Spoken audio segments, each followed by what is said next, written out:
Alrighty, we are back with a little bit of Dice Factory here in the modern format. This deck has been picking up a little bit of attention in the last little while with a recent 5-0 coming up for some pilot whose name I did not remember. So we've played a variation of this deck that was blue-red that came from Brian M, and we played that to a reasonable amount of success last week. So what we're attempting to do here is use the card Surge node with Astral Cornucopia or Everflowing Chalice to create mana rocks that are able to tap for multiple mana per turn.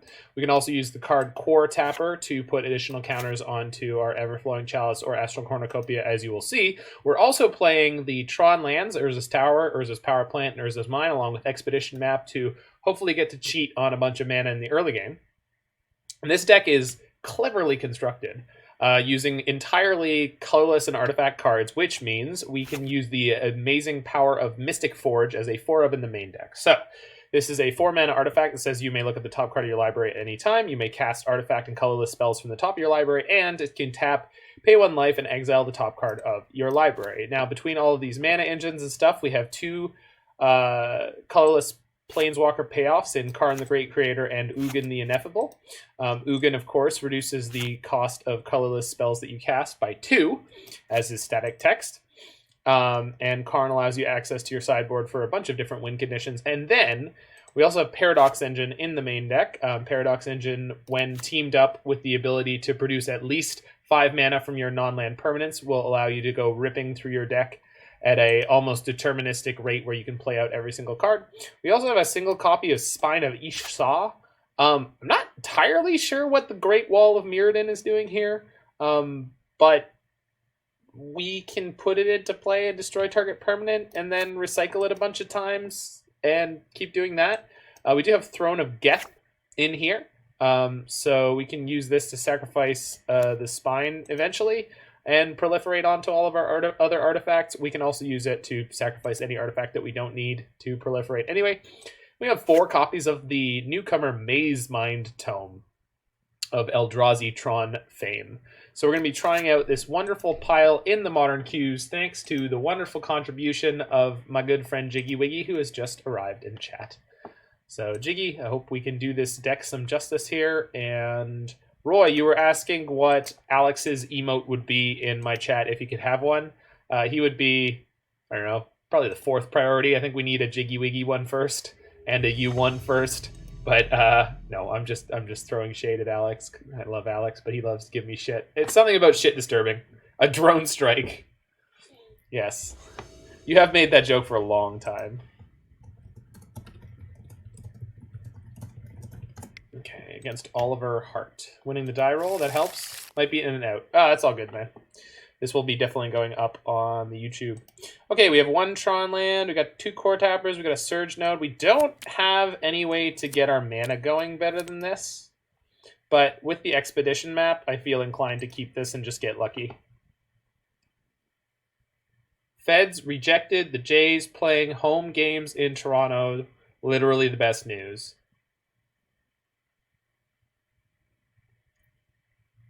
Yeah, that seems like good news.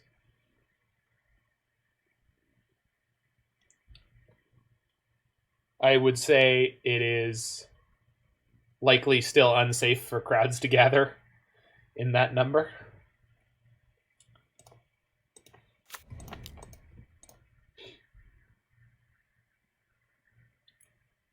We might need our clock later on, so it's important that we can serve.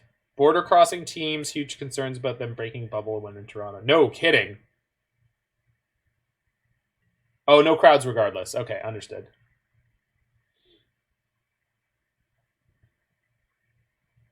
So it's not the games being played that are the issues. It's the teams being there. Oh man, my opponent is gonna be playing a reactive deck. Yeah. I'm gonna play out the Coretapper this turn because there's a chance that we draw an Astral Cornucopia or a Everflowing Chalice next turn, and I didn't need the land drop from Expedition Nap this turn. NHL has no crowds, but they wanted to fly teams into Canada to play without a 14-day quarantine. Fly teams in for the MLB. What? There's so many words happening.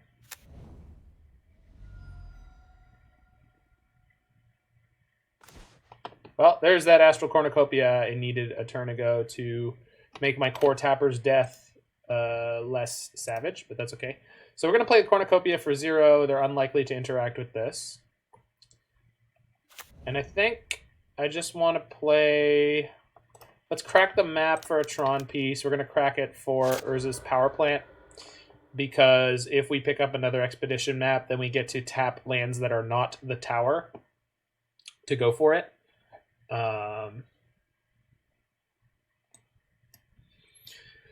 Excuse me. Yeah, so power plant. And then we play Surge Node. They're unlikely to interact with this, but they could. No, yeah, okay. So the question is my opponent on Reclamation or Scape Shift? It looks like Scape Shift.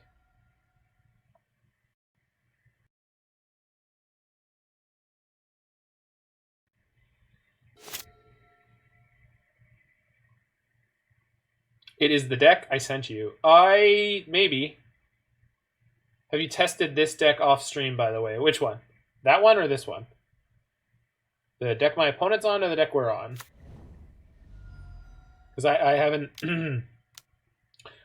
But there are Teamer Reclamation and Teamer Scape Shift decks around right now, Alex. The one you're currently playtesting. No, I haven't. But we played a very similar deck to this last week. Yeah, I understand. We played a blue-red version that was considerably more wacky. I think I only play one Steam Vents. Well, you're playing Canisters list, right? Okay.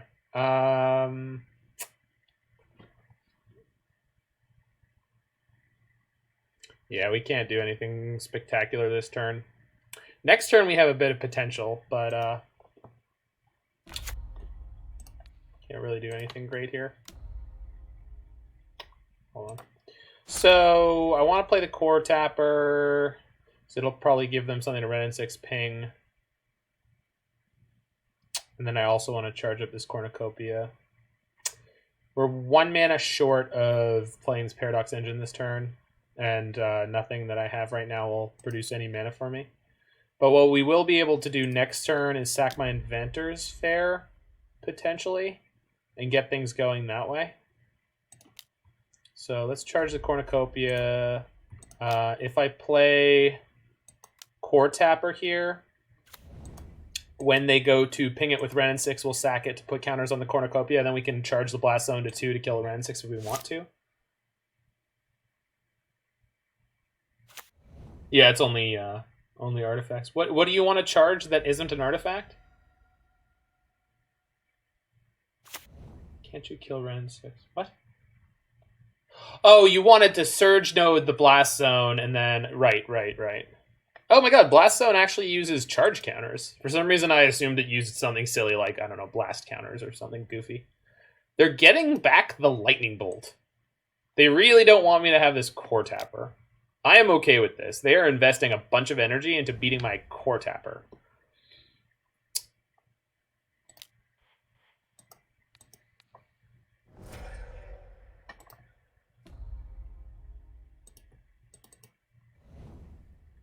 That much I knew. It's a land that blows things up.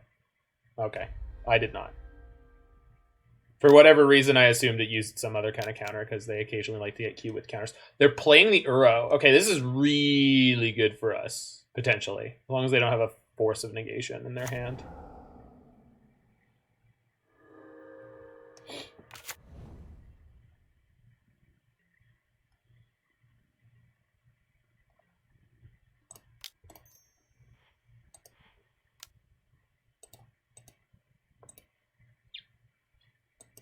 Crank. Oh, I need my soundboard. Especially because we're playing a deck that is going to have a deterministic non-combo. All right, so I cranked my Blast Zone, so we need the sound effect. Okay, so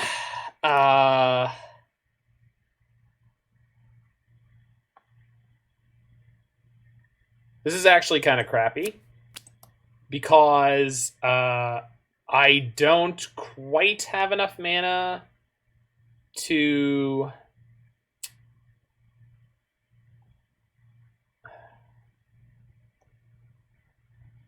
Yeah, so we've got 7 mana. We can play the Paradox Engine. The problem is that we don't end up with any other spell to cast afterwards. If I cast Ugin first, I also don't have enough mana to cast any other spell afterwards. Now, that said, we don't necessarily know. Cast Forge and Pray. I would rather cast Ugin and try to kill the Uro, I think.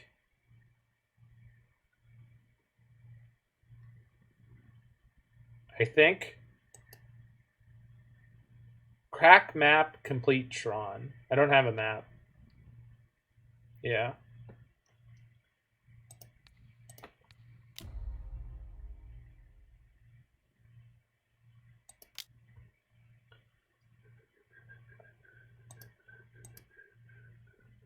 If I had a map, this would be a different situation, but I don't.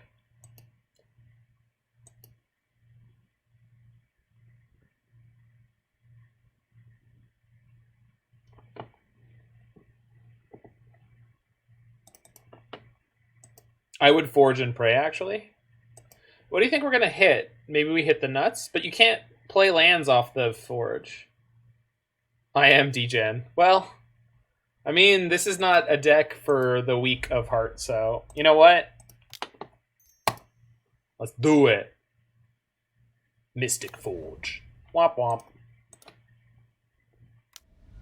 Exile. Surge Node. Okay. That one. Bump, bump, bump. Whoop. Whiffed. Alright. Well, we tried. Next turn might be nuts. Could be.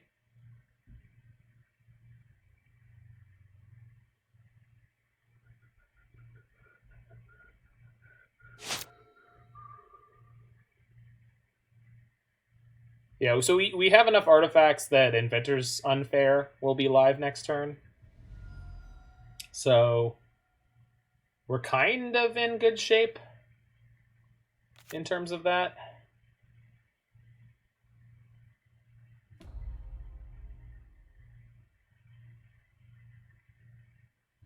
The problem is I just can't imagine that I'm ever going to be allowed to resolve any major spells again.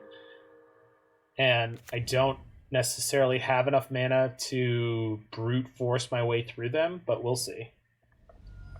The biggest problem is going to be if I go to Surge Node this Cornucopia at end of turn and they just like Cryptic me. Which I think is quite likely.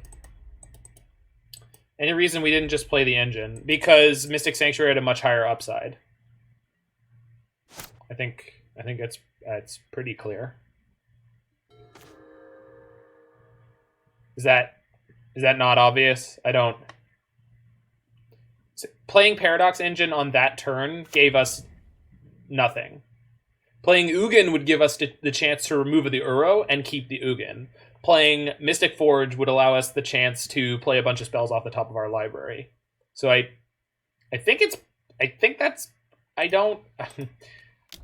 assume you're smarter than me always. No, I thought the engine would have set up the turn after, would have been better. But I wasn't assuming that whatever one spell that I played would actually resolve, right?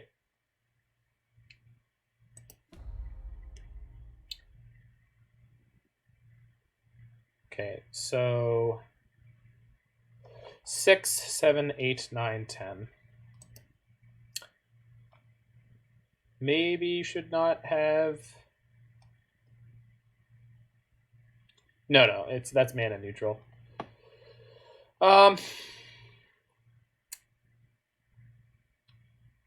So 6, 7, 8, 9, 10. Yeah.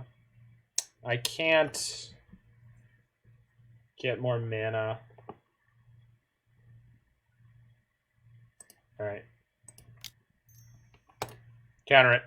You basically must counter this. Otherwise, I'm going to combo off pretty hard. So...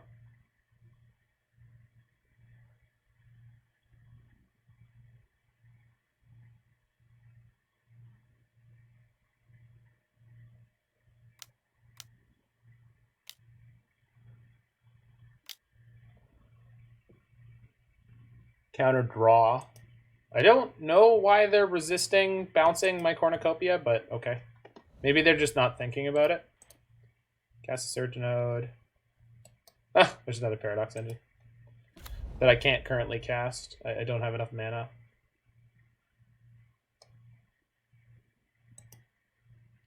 I think we have to wait and draw it.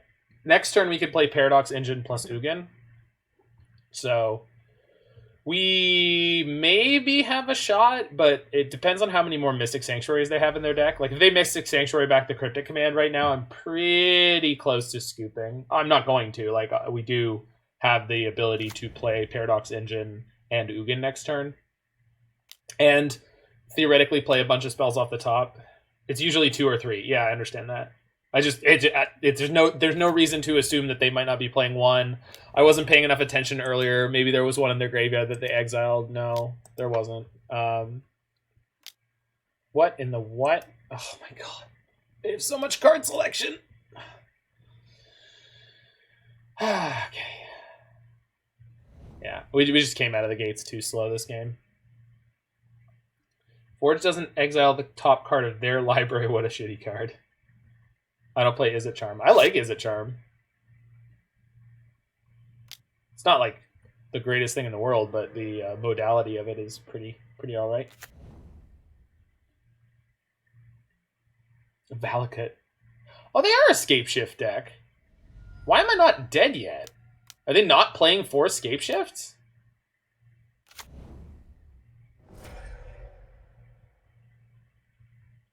They have Valakut in their deck. They have to be playing Scapeshift. There's no way they're not playing Scapeshift.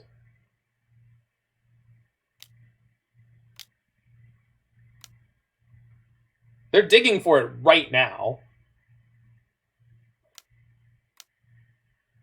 They find it.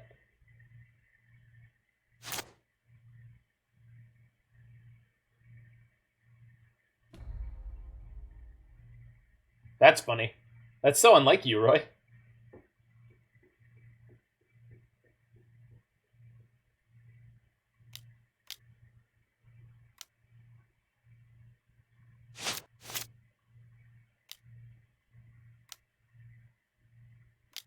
Okay. Jesus, why did you bait so long?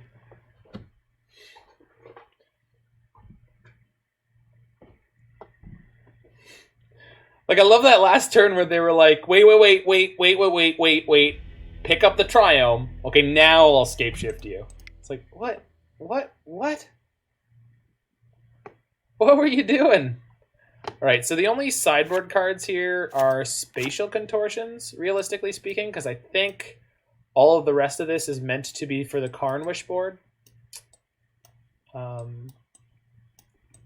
We could, like, bring in something like Witchbane Orb, but I think it's better as a 4-of with the Karns rather than trying to tutor it with Inventors Fair. So I think we're just going to try to mulligan to a much more explosive hand. It's a 5DN card with suns in it. Oh, I know the card you're talking about. Yeah.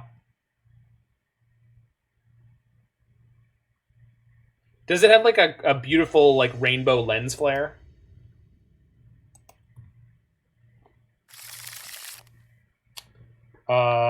Yes.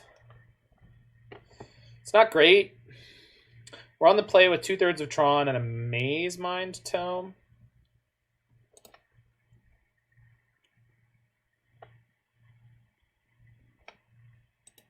Yeah, I'm gonna keep this. Yeah. That's the one. Fifth Dawn had a lot of really gorgeous art. Can I keep this?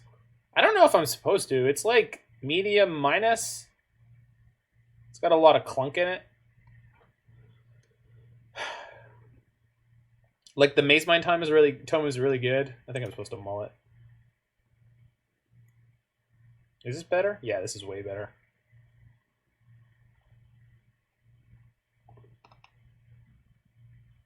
Holy crap, this is better. Alright, so we keep this, we ship one of these Coretappers, and this is like an ideal hand. Opponent also mulliganed. Good.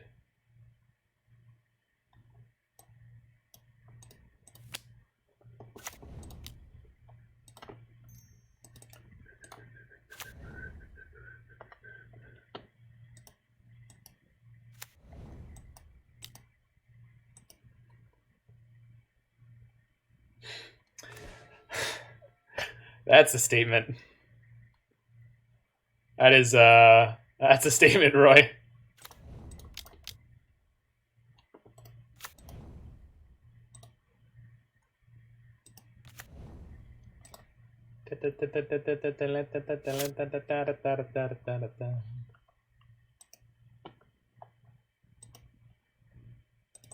Work. What do you got, nerd? Damn you, what you got over there? Gotta go get groceries soon.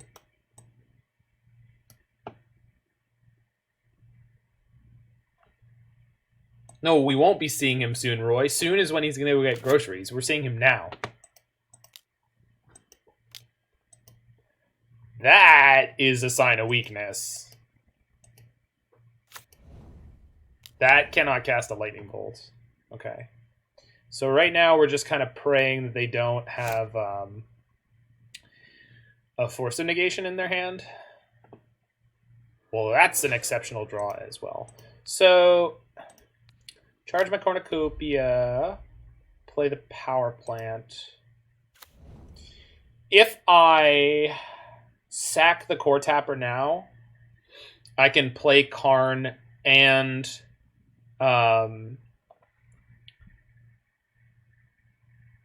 crack the map this turn. However, that turns off my Inventors Fair. I think the best thing to do here is probably just play the Karn. Or we crack the Coretapper, play the Karn, and get, assuming the Karn resolves, we get the Liquimetal Coating. If the Karn doesn't resolve, we're going to be in a little bit of trouble, but maybe we'll be okay. I just don't know how conservative I'm supposed to be against the number of Force of Negations. Do you want to map plus tutor for something relevant? Well, I assume the last thing we're going to tutor for is the missing Tron piece. But at the same time, we could grab something like card advantage, like the Sea Gate Wreckage, which I'm pretty sure is in the deck.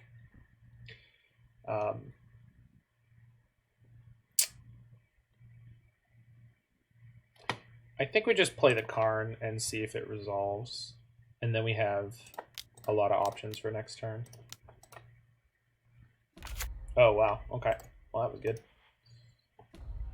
Shoot. Maybe should have plus the Karn. Because if they just bolt Karn, I'm going to be pretty upset. Really wasn't expecting it to just resolve like that.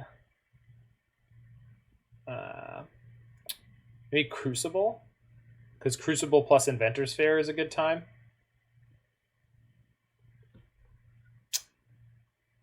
Yeah. I think I like that. They scooped? What in the hell? Okay. Everyone's got a plan until you turn 3 Karn? I'm deflated.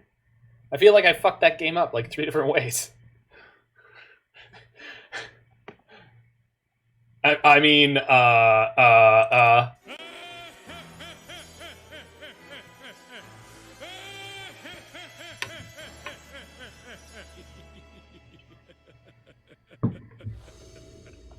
It's fine. It's fine. Roy will be happier without eyes. I mean, look at me. I'm blind. Alright, so no. Yikes. Is this a yikes? This is kind of okay. I think we just ship the bridge.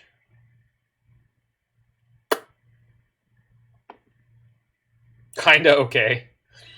You know, like the rest of me. Can I melon baller your useless eyes? Yikes. I think we're going to keep this and ship the bridge and see what happens. What's up, Camberleaf? How is the Faithless Brewing Discord treating you today? Were you the one who had the meme idea that I made up? The other one?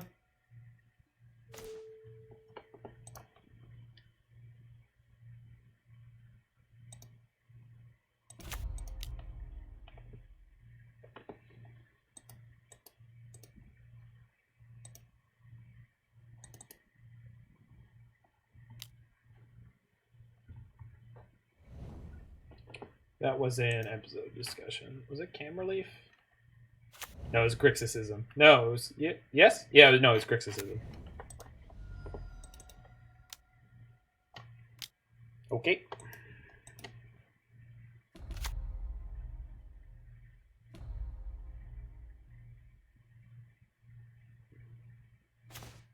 Yikes.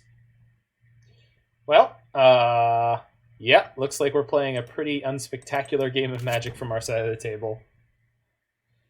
I think I should have mulled that 6, but I'm not as degen as Jiggy Wiggy.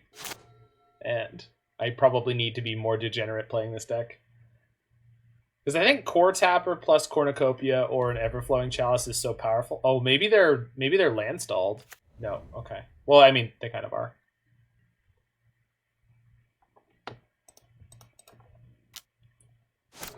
Okay. Urza is mine? Yeah, sure. Yeah, I'm not clearing out my hand anytime soon. My hand is full of bangers, though. Oh, Coretapper. That's a banger. All right.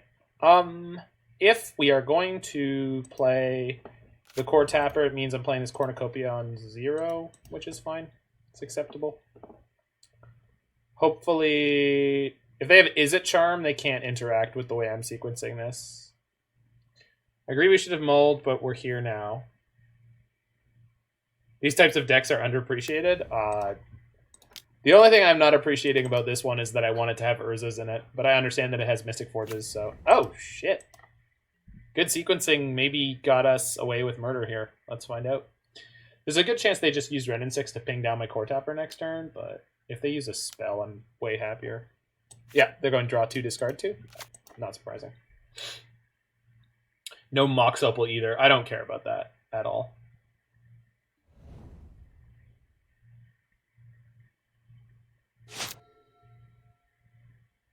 I lost it when I realized Astral Cornucopia was legal in Pioneer. Ooh. Yeah, okay, so. Hold on.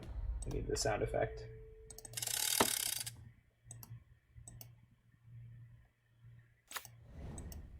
Okay, so we've now entered the phase of the game where we just keep slamming threats at them. Yep. Okay. So I'm going to play the second Blast Zone here because I want to have enough mana to pay for an Izzet Charm. And the first threat I want to play is a Karn, I'm pretty sure. Is it? Yeah, I think so. It's a more definite payoff. Remand. Yep. Okay. I'm expecting to get remanded into the earth. Do you have a sound on your soundboard? There's just a bunch of dice rolling. No, but we could get one. I do use the phrase spin to win, comma, baby a bunch. I haven't used it yet while playing this deck, but... You're just hoping they're still missing land drops. Also, I don't... are they... No, they're on 60 card. Bunch of heads rolling. The Showcase Showdown Wheel. What is the Showcase Showdown Wheel? Oh, fuck. I was just sitting here going like, why did they EE on 0? I don't have anything because I was looking at these charge counters. Yeah, all right, that's upsetting. So we're probably just dead this turn.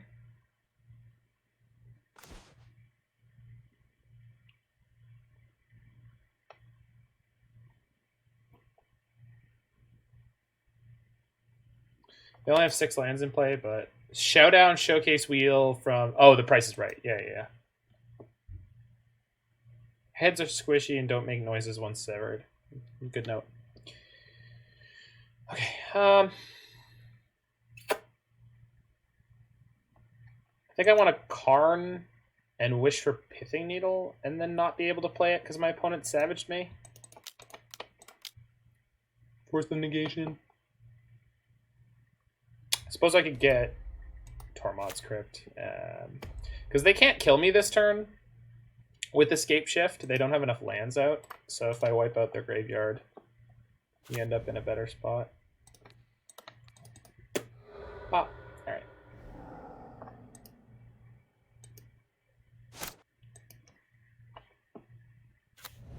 The sound of a head hitting the floor is disturbingly loud.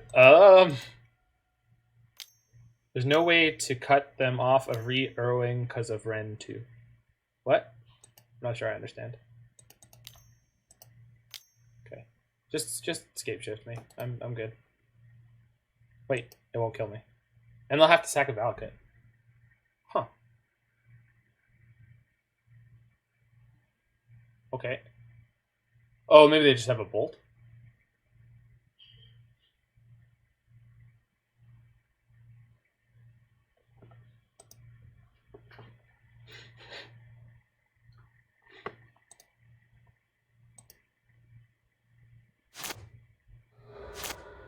Okay. So,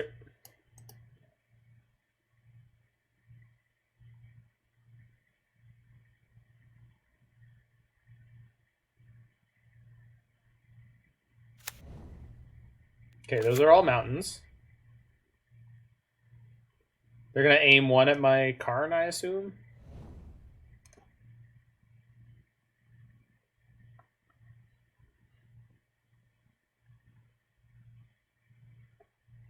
Okay, so they have to have just a lightning bolt in their hand, I assume.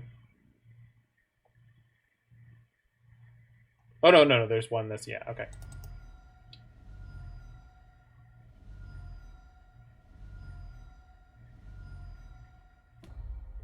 Oh, but they can just put mountains into play for the next couple turns and kill me that way. Yeah. Okay.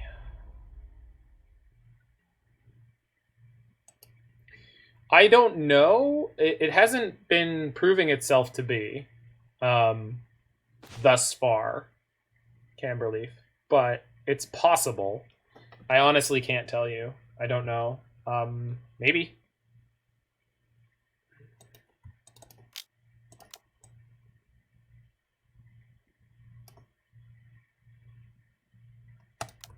Okay. Son of a... I can't really use this because they're going to bolt me next turn. If I put myself to 4, they'll bolt me and just Ren 6 ping me to death. So, we might be able to get them the next time they go for a bolt because we... Oh, shit. They have an Uro? Yeah, cool. Alright, just dead. I think Temur Shift is definitely a very good control deck in the new meta. I don't know how good it is, because the Temur Reclamation is what Canister's playing today, so I assume it has some merits. Sultai, both Reclamation and non-Reclamation control decks look like reasonable choices, and then Blue-White Miracles, Bant Snow, Blue-White Stoneforge, like all of these decks are sort of in a mishmash of blue mid-range control decks that may or may not be the next big thing. So fetchable Triomes help a lot, to be honest. Yeah, for a bunch of reasons. And they cycle with Ren and 6.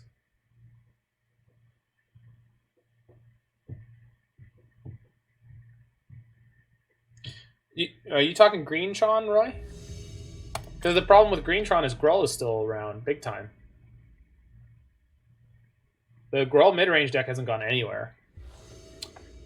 Which I refuse to call Ponza unless it's playing more than just Pillage in the main deck, and most of them aren't even playing Pillage.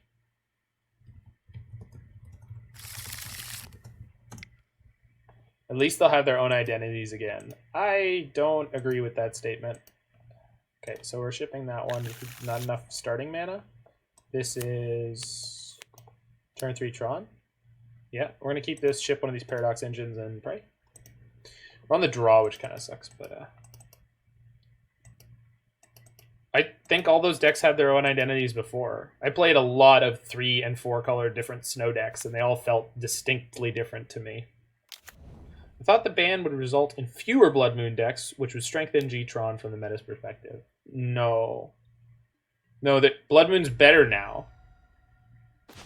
There's fewer 4-color Blood Moon decks, but those were just like the 4-color Blood Moon thing was a reaction of the 3 and 4 color decks to beat other 3 and 4 color decks.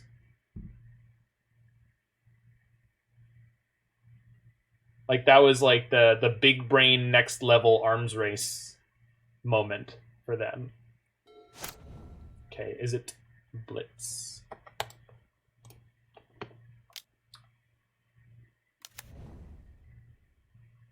So we're just going to Karn into Bridge on turn 3 and sort of pray. That bridge is not going to be that low, though. So we'll see if we can draw something better.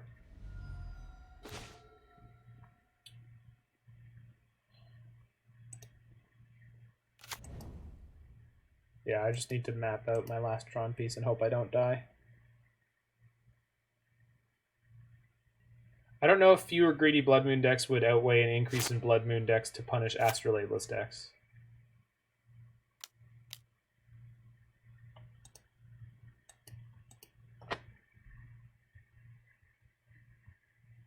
No, I understand.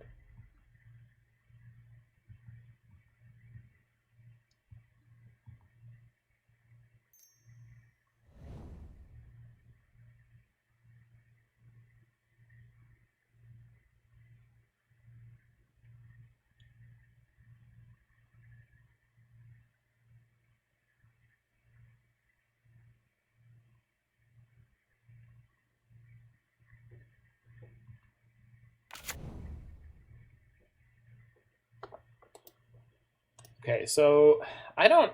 Oh, shit. We're just going to die on turn 3. I don't know if there's anything better to go for with Karn than Bridge here. The Bridge is going to stop the Sprite Dragon from attacking, which is, like, okay. It's not even going to do that yet, to be honest. I think we might be just dying on the draw here, because there's just no... I haven't done the math yet. We might just be dead this turn. 15, 11, 8. Okay, not yet. They need more. I think we were one spell from death there, though. What the hell did you... What was I gonna flash in? That you did you do the math suddenly and realize I was dead on turn 3? Frustrating. Frustrating. Okay, so...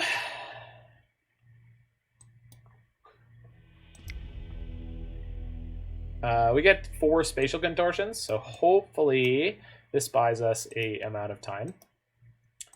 I don't think I need something like Spine of Ish Sah in this matchup.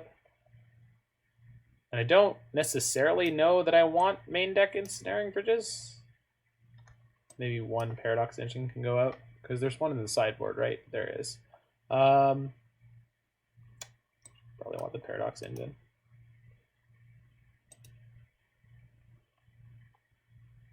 It's 4 Mazemind Tome seem good. Maybe we'll put 1 Mystic Forge into the sideboard, because it doesn't impact the board. Although it seems like it'd be really good to have out just sometimes. Maybe we'll just cut an Ugin. Alright. I swear I don't think I'm playing this deck wrong. I just think the meta is full of really, really spiky decks. Is this a matchup where racing to Bridge/Orb? I don't know. Maybe.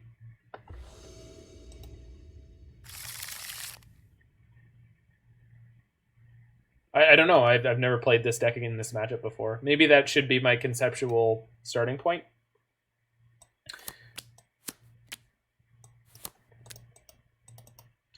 Without any life gain, it just feels like it's really rough.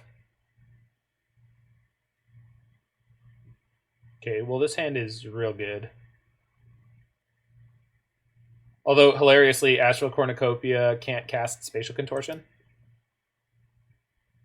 Yeah, maybe we should be racing to Bridge Orb, but I think that game was anomalous, and I'm letting it affect my sideboarding decisions because I probably should have those bridges in my main deck right now. I feel like this deck is normally able to empty its hand pretty effectively, but we just, in the sample size of games we've had so far, we just have had a lot of games where we have, like, we keep a hand with 2 4 to 5 drops, like the two expensive cards, and then we just draw 2 or 3 more of them. We're like sitting there with 4 expensive cards in our hand when we're able to play the bridge, and it's like, this is not going to be good enough. I also don't know how common their deck killing on turn 3 is. I assume it's not that common. Like, they had a pretty good draw there with all haste creatures. The double Swift Spear. But then again, I mean, the only thing they did was they drew Swift Spear, Sprite Dragon, Lava Dart, Lightning Bolt, and 3 lands.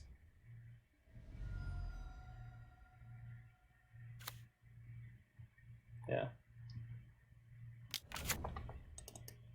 I think I probably should have left the bridges in, and I'm just being silly.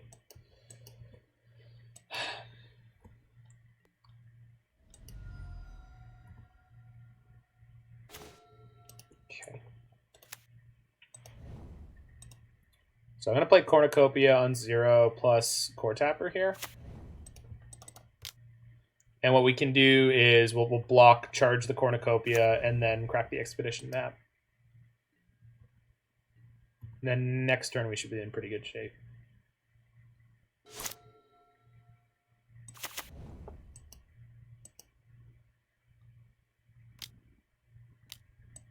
Yikes. This again.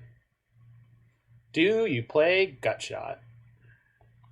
Doesn't look like it. Okay. They also multi-5 this game, so they're really light on resources, which is great for us. So block, okay. Whoop.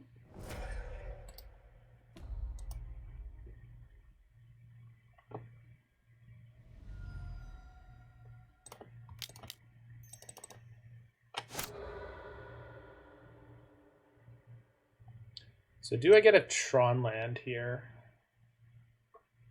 Probably.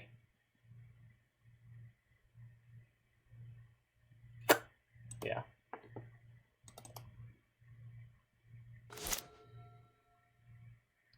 Oh, no. The blue-red prowess deck is... It seems to be very, very effective. I don't know who's telling you they're not great, but they seem quite good. I don't know which of blue-red prowess or mono-red prowess is better right now, but they're both very, very good. Okay. We could go Buried Ruin, crack Buried Ruin, pick up Coretapper, play Coretapper. We can kill the Sprite Dragon. We can play Mystic Forge. All of these are different levels of medium. I think I heard it on the dive down. Yeah, that sounds about right.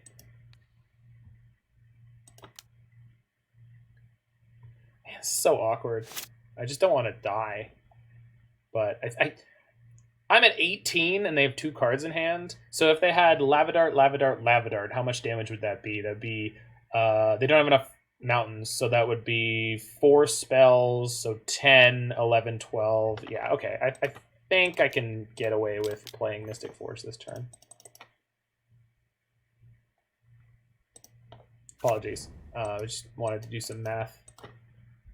Okay, Blast Zone's a good pickup because I can use that to kill the Swift Spear next turn and use the Spatial Contortion to kill the Sprite Dragon, assuming that the Sprite Dragon doesn't get out of range. But if the Sprite Dragon does get out of range, it means it's going to be easier to... Jesus. Okay, that's a good sign. Please crack your Fiery Islet to draw a card. Please. Ready, please? Come on. You know you wanna. You are so my friend.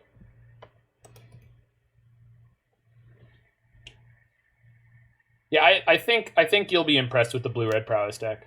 It took them a while to figure out what they were supposed to be playing in it, and the decision between Sprite Dragon or Stormwing Entity, and also the decisions between, like, do you play Mutagenic Growth or not? Mutagenic Growth.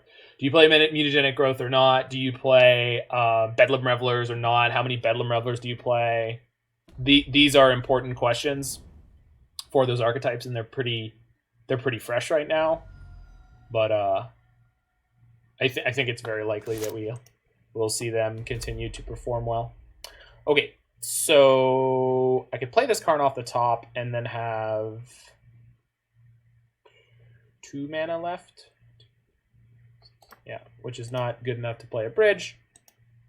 And the bridge isn't good enough here anyway. Or we just Spatial Contortion the Sprite Dragon. And then we have Blast Zone for the Swiss Beers. Okay. Pass the turn.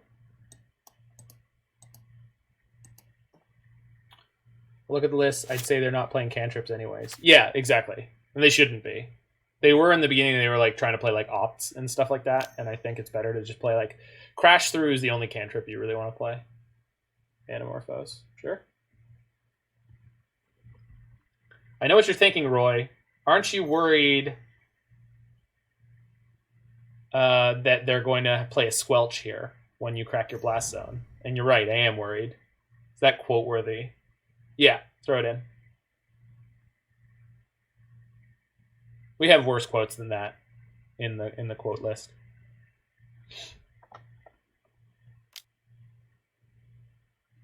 Bye, friends.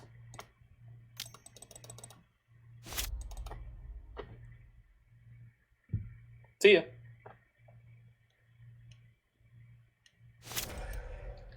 Okay. Draw a card. Sure. So I can go Buried Ruin, then play map, and have enough mana to crack map. If I'm going to go down that line, basically means I get Witchbane Orb next turn. Or we activate this Mystic Forge. I'll go to 9 against them. They have 1 card in hand. I think I can get away with going down 1 life.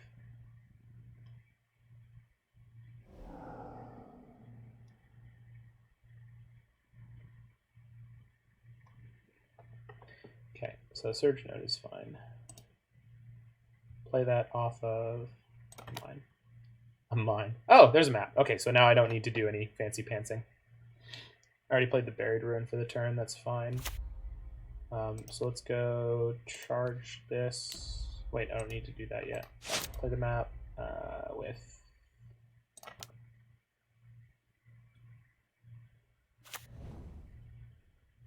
Damn, I want that on top. Oh well. Yeah, so we're just going to charge the Cornucopia, sack the Expedition map, and then next turn we'll have Tron, and we'll be able to rip through our entire deck and probably just kill him.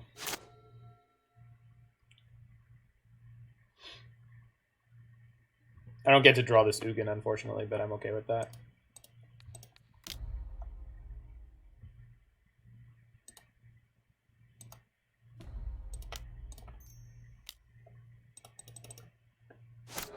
Tower.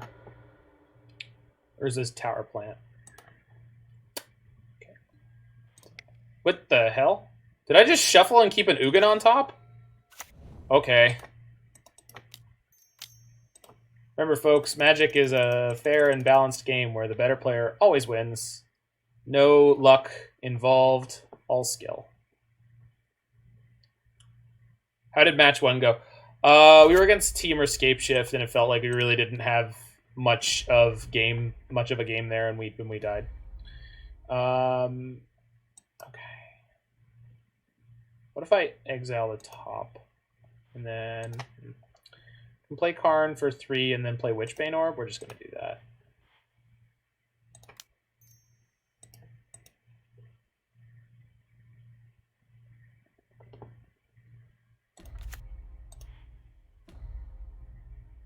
Oh, I could have activated Ugin to change the top card in my library. Okay. That is not something I was thinking about before. Getting the Witchbane Orb is still fine, but I should have done this first. Because if this next card is a cheap spell, yeah, then I could have gotten Paradox Engine in here and probably won the game on the spot. Not that I don't think I'm going to win the game on the spot right now, but okay.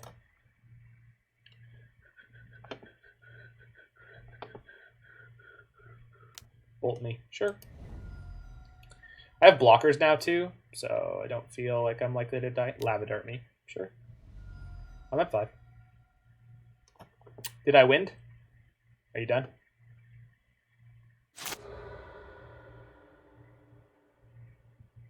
Okay.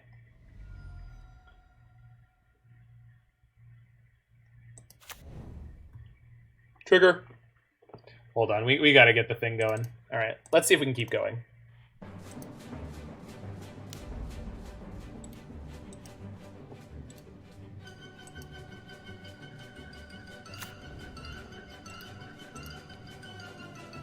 Sure.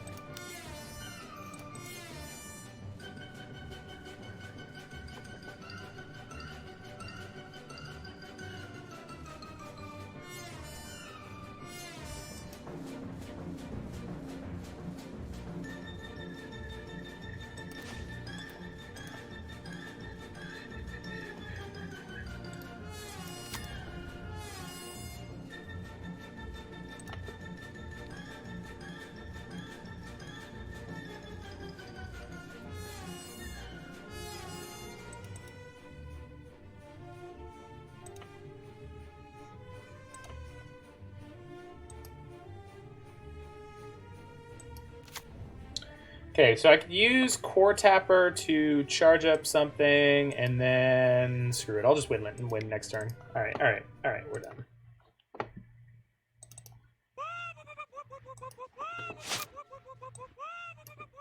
Nice.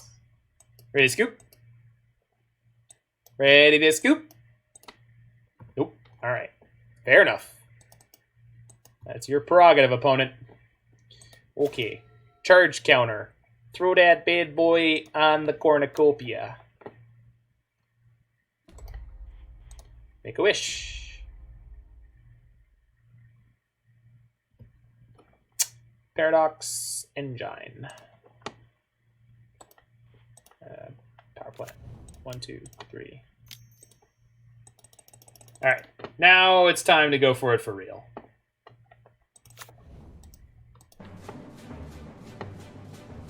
So 5. Let's tap to scry.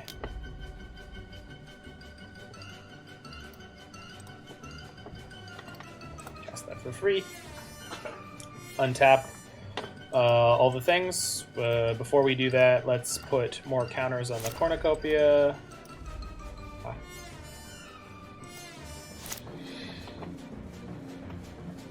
More counters.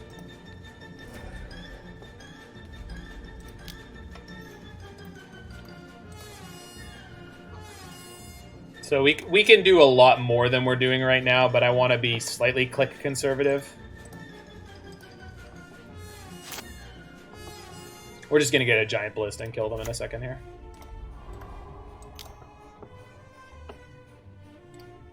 Like, we want to be fully optimal. I could be scrying between every single one of these, but it's fine.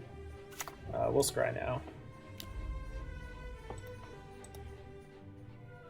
Second Paradox Engine. Well, that's not that useful. Jiggy, you want to tell the audience why we shouldn't get a second Paradox Engine?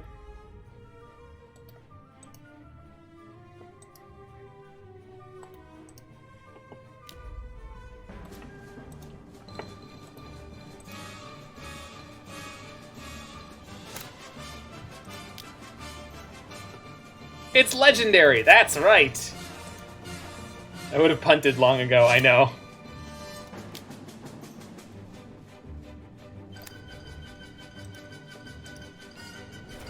Do I have enough mana? I do. I could just kill him. Alright, let's do it.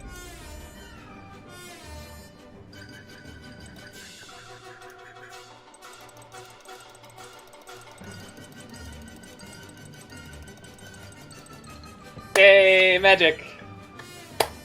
Alright.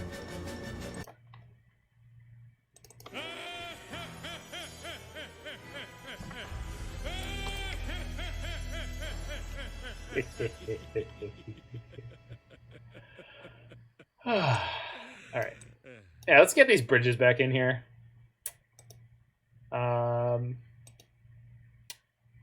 Think cut a Mazemind Tome. It's good, but getting the full charge off before we die is really hard. And I think we'll cut one Mystic Forge. So we can always just wish for it when we need it. I think that's the best way to do that. I think so. Right, we're gonna try this. I don't know. This deck is definitely like not easy to learn. That's for sure. There's a lot of shit going on.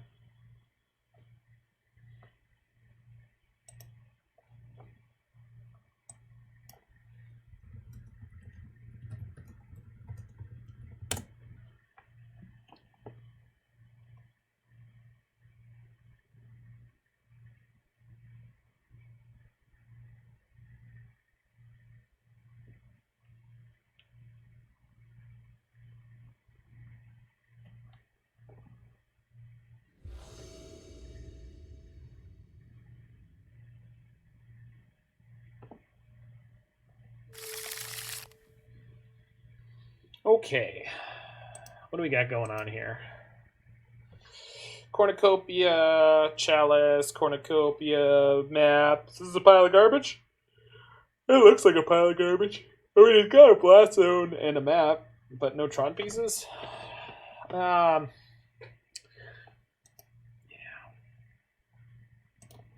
We can do better.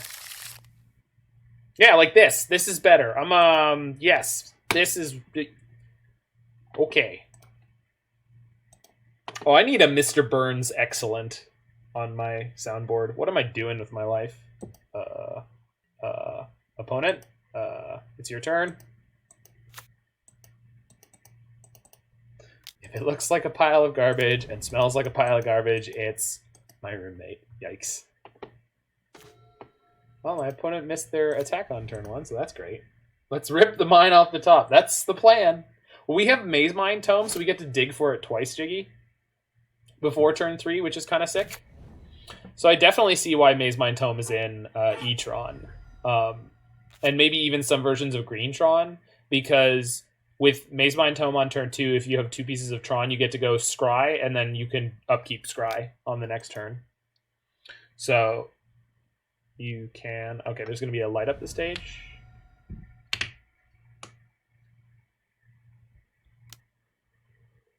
Yeah, I hate that card. Ugh. Stupid red div. What the flip is that? Man, if they have a second Swift Spear in their hand, I'm going to lose it. Oh god, they have a second Swift Spear in their hand. Okay. Whew.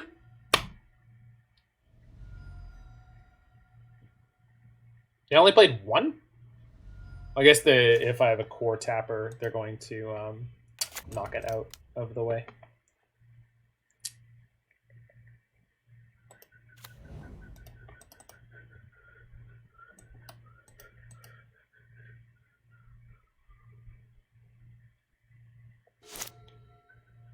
All right, we're only down to 12, so we're at virtual 9. So they have to deal 3 damage with 9 cards. Sorry, 9 damage with 3 cards. Yeah, that's fine. And all their spells do +1 damage right now. Okay, so that means they don't have a Sprite Dragon or... Okay. Okay. We can beat that.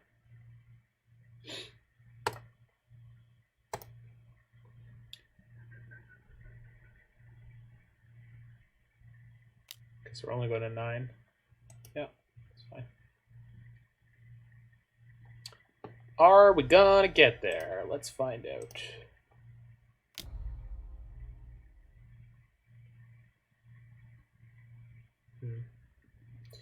I don't really need that right now. All right. Off the top, baby. Okay, we actually have 2 more. Upkeep Scry.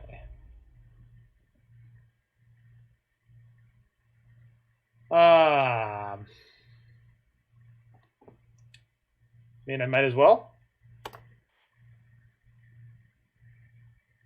mean, we're almost definitely dead. This limits the way in which they could use sorceries to kill us. Maybe I was supposed to bottom that and hope I drew a Spatial Contortion to try to kill one of their creatures. I just, maybe I just don't see that being a viable line. Yeah, this is what I was worried about. This is the reason I boarded out the bridges before, is that I was like, we keep having these situations where we have these hands that are just slightly too clunky. We didn't draw any of our 0 drops or 1 drops at all. 0 maps, 0 surge nodes, Everflowing Chalices, Astral Cornucopias. We have 16 of those cards. I bottomed a Coretapper, but that wouldn't be particularly relevant. Speaking of counters, the Mazemind Tome uses page counters, so you can't synergize with your charge counter theme.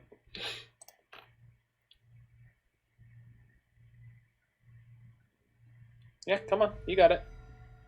Just need 1 more spell. Almost anything will do it. Come on. Come on. Kill me! Seriously? There's no way. I don't believe it. I literally don't believe it. I think I'm about to die. Yeah. Okay. Fair enough. They could have played that before combat. Jesus. They could have played that before combat, right? Didn't they? Did they not gutshot me or something? They gutshotted me. They gutshotted me, then attacked me, then played Light of the Stage, so I should be dead right now. Then they flipped the Abrade. I mean, what if they cast Sprite Dragon and then... Okay, sure. I really hope we win this one. We still could, because if we draw the second bridge, right? Or a Tron piece, and we can Karn and get the second bridge. Which doesn't necessarily keep us alive. Okay, so... Scry. Karma. Karma's a card. Blast Zone. No, not good enough.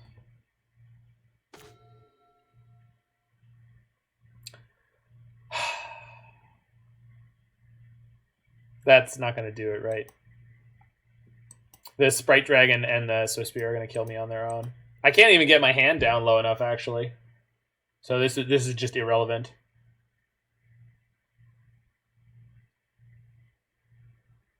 Okay, I think the big brain line. I think I figured out something sweet. So we're going to play Ghost Quarter. We're going to float a mana. We're going to Ghost Quarter my power plant. And then we're going to get the mine. Right? And then... No, we're dead. Just dead. But we should have been dead already. We had a stay of execution there due to my opponent misplaying. So... I mean, we're getting close-ish matches, but we win games when the birds bigger than 3? They don't. It doesn't. I'm at 2.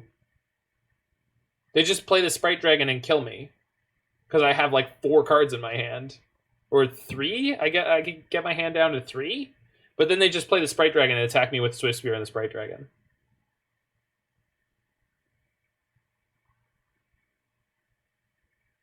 Karn for Ballista.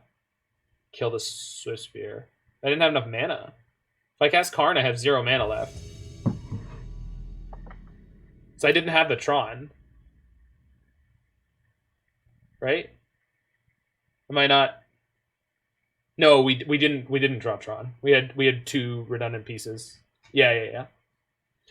If we had Tron, we had a lot of options. Like, a lot. Alright, this is a legitimate hand. Opponent mulled their 7.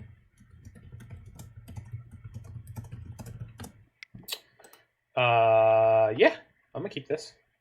It's not great, but it's not bad. If we draw a Cornucopia or a Everflowing Chalice, we're in good shape pretty quickly. Jesus. More basic mountains.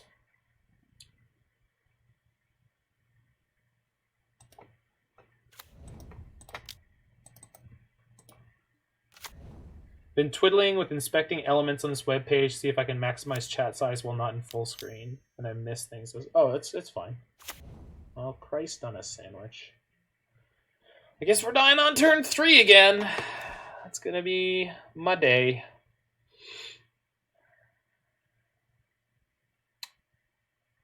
Maybe not. But not having a...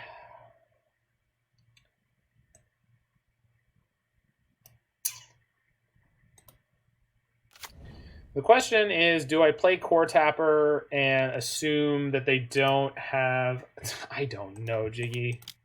I would love to have Natural Tron. I think I mulligan properly for it most of the time. I'm pretty sure I play these decks correctly.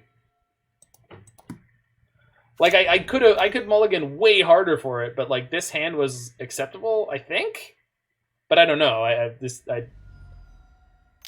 I did really well with the blue-red Dice Factory deck, for whatever reason. Yikes! Okay, so we're taking 10. I'm whitelisted.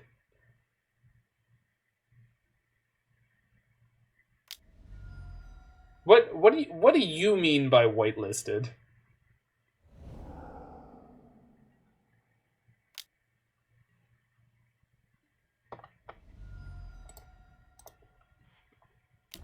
Okay, what's on top? Ugin. Definitely don't need that.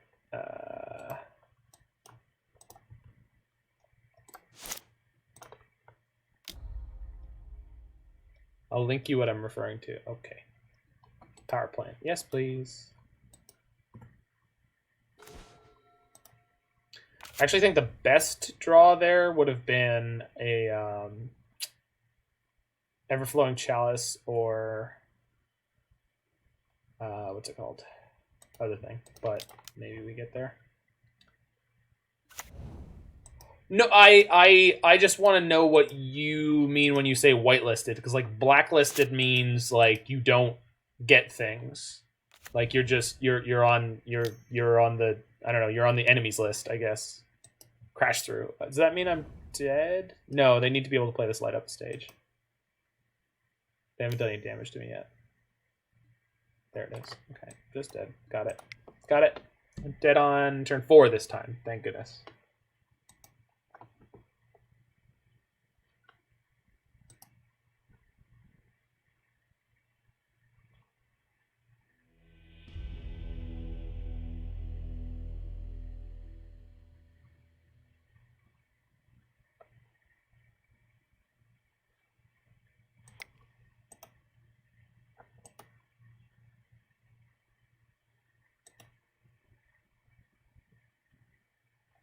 Okay, so by whitelisted you mean no? I wouldn't I be not whitelisted?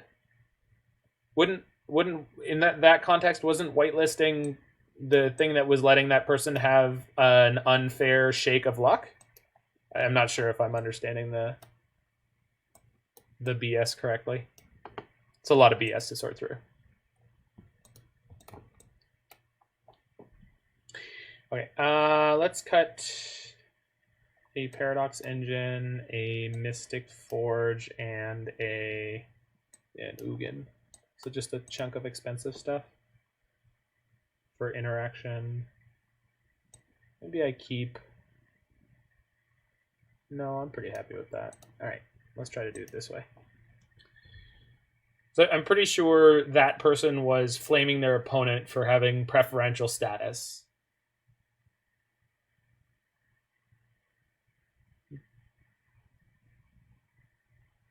Yes, correct. But you said I am whitelisted. When what you should be saying is I'm blacklisted because I never draw the natural Tron. No, I always get naturally Troned. Jiggy doesn't. Not only do I get natural Tron, but when I play Tron decks, I can't get Tron to save my life. Okay, this is a better hand. Bottom power plant and go with it. Right. No, I get what you're saying. I think you were misunderstanding the...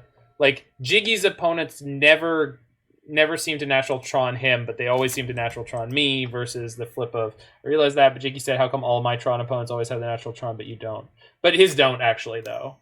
I guess I was pulling some information that wasn't actually explicitly in the chat, because Jiggy's opponents don't wreck him nearly as badly as mine always wreck mine. My Tron opponents always have the nuts, which is extra context that I'm injecting into this situation that was not specifically what Jiggy said. Okay, you can't possibly kill me on turn 2. Though this is a really good setup to kill me on turn 3. Okay, I guess taking the turn 2 to cast this Mazemind Tome was a mistake. Nope. Power plant. No thanks.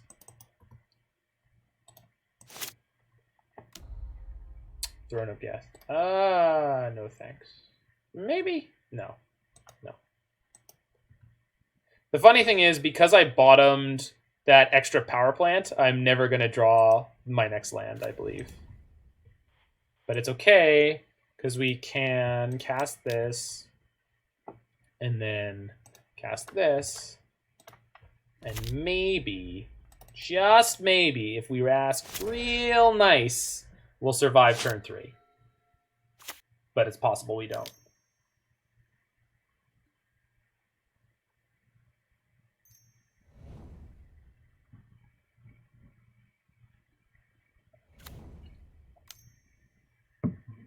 It's looking good. It's looking less good. Going to 6.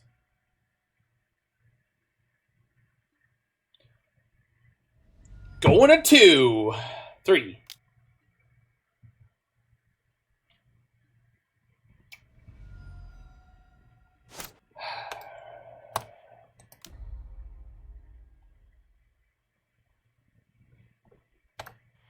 That's not a tower.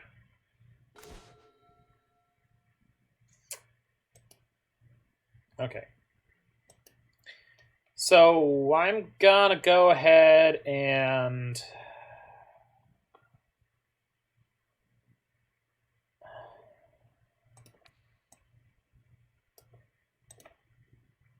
they have any lava darts? They don't. All right. It's okay. That's a good sign. It's risky to not play the Spatial Contortion on my turn, but it's possible that... Okay, we got to respond to that. We'll knock down the Soulscar Mage, and then it's not in my hands anymore. If they draw any castable spell, we're dead. Looks like they didn't hit it. So we get to gain 4? You gotta be shitting me. Uh-huh. Okay. Those don't kill me.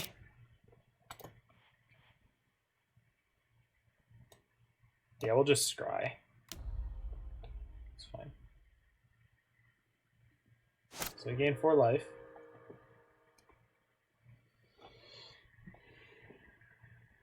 Yeah, I don't want that.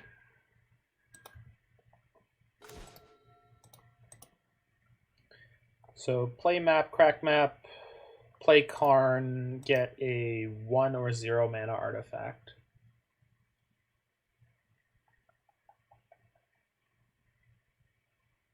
Or play Mystic Forge. Either way, I'm likely to die.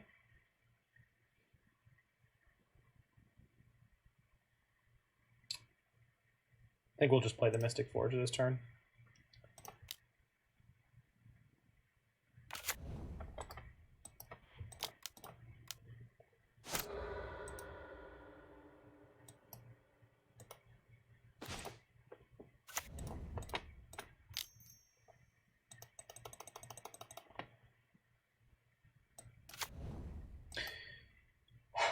Okay. Needle, blue-red Horizon Land. Yeah, that's an option. I think the problem with that, though, is that... This looks bad. Yep. I think the problem with that is that we're just burning our Karn on essentially nothing. Whereas, like, I'm now set up to win this turn. Whereas, like, if they killed my Karn and I only had the Mystic Forge, I think it would be, like, less, you know, so... Shit. Are you kidding me? Okay, so I clearly should have played Karn and gotten Tormod's Crypt. Okay, we're just dead. Jesus, flipping flip. Uh-huh.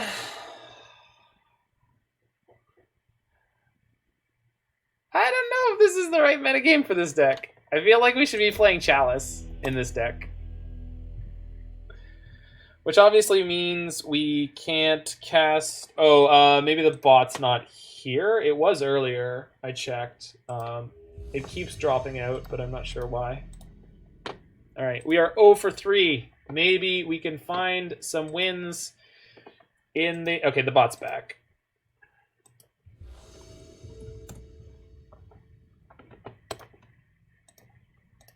Frank Bonaparte.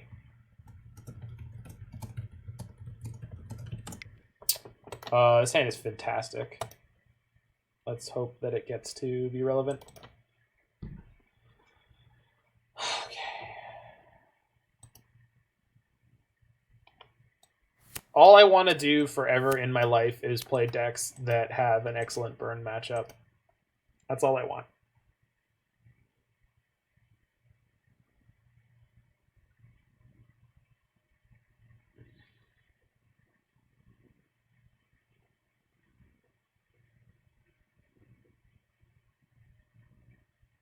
Yeah, so Jiggy and I have a division between the fact that I always get Tron to death immediately.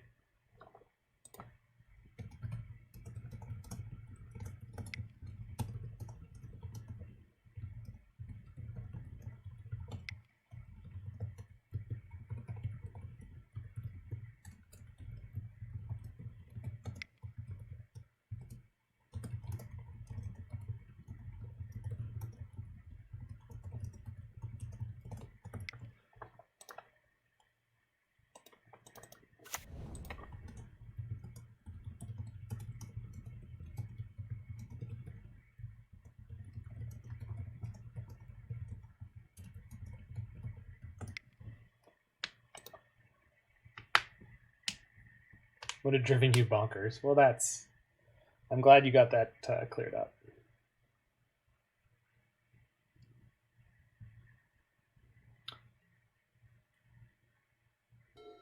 All right. The real question, Roy, is at what level of being an internet nice guy do I get to switch from saying cordial to the 2-syllable cordial? Well, I always think it's appropriate to be cordial to your opponents, but I always think it's appropriate to be cordial with your opponents. The DJ scoop.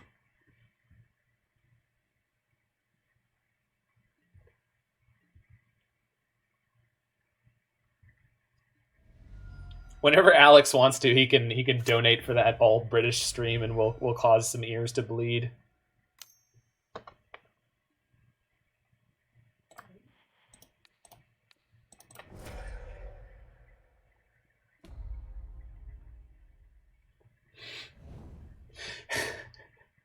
Depends on how far you can stick your finger up your ass. You could just type, like, come on. There's not like 3-year-olds on here who don't understand what you just spelled. It's not like we're hanging around a dog and we can't say the word walk. Hey, Roy. Hey, Roy. Do you think our opponent thinks I'm up my own ASS? Okay, let's go Karn for... I'm assuming this is like the black-red Luris deck. So I'm okay to sack my Karn because I've got double Ugins that I'm going to start being able to play here. We're going to look for a 2-mana play, potentially, that I can play for free next turn, or Not sure what's better than that. I kind of just want to grab the Witchbane Orb. Although if they have targeted discard, that's kind of a pain. You know what? I think I want to get Relic.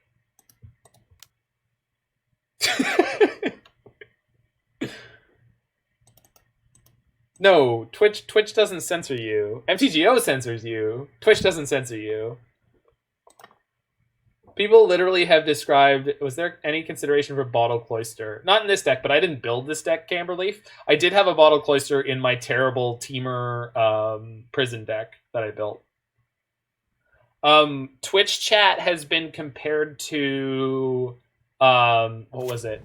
Like the crowd at a soccer, or to be British, football match, in that they want it to be a place where it's just sort of full of like screaming, memey in excitement. I forget what the context of this was. I think it was talking about the international for Dota and some big Counter-Strike tournament thing. That they were. I was watching someone talk about what they thought the role of Twitch chat was, because a lot of people are like, oh well, in these smaller communities, Jesus Christ, that's not nice. Okay. Fuck. So many Gulligan's commands. Censorship's weird. I wish it weren't so complicated. Yeah, well, I mean, this whole world is incredibly complicated, so does not surprise me that censorship is up there.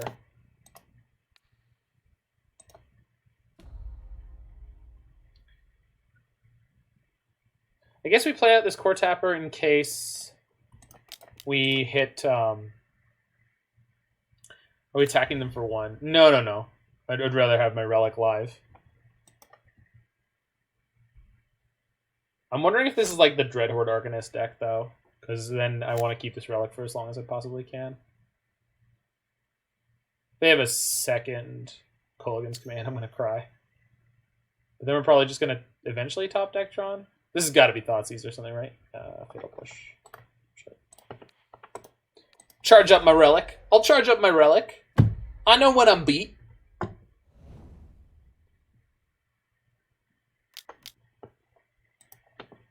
Skelemental. Sure. So this has to attack us? Yeah, to do its thing. I'm gonna sack this to draw a card. Son of a bitch. So this is my third Tron piece, so I think I'm discarding both my Ugins, and then with the Karn we get... What can I get with Karn? So we'll have Tron next turn.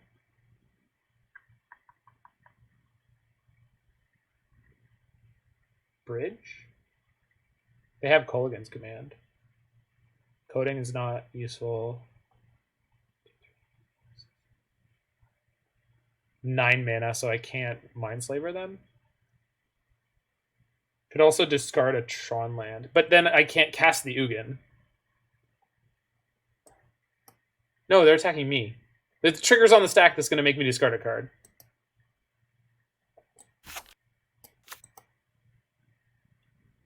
So the question is, what am I going to Karn for next turn?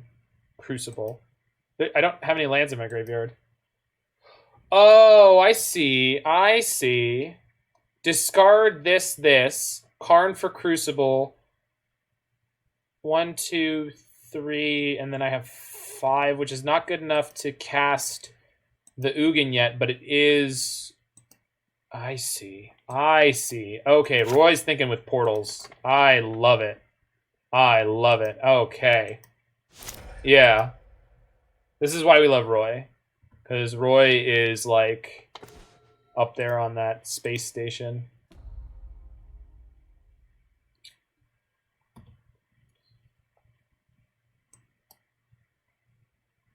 Yeah, okay. So, Crucible...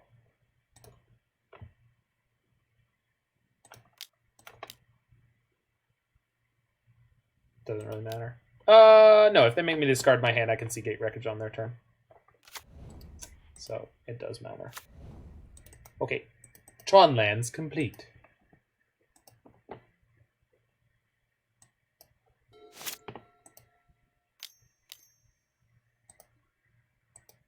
Sure.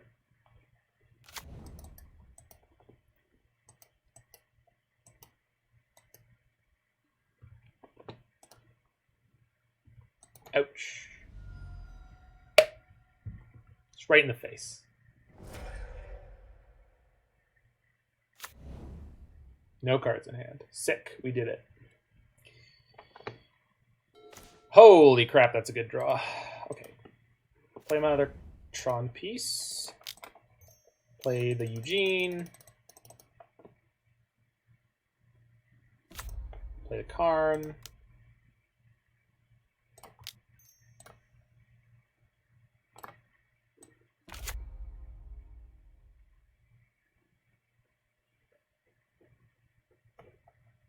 I'll just get Bridge to make myself safe.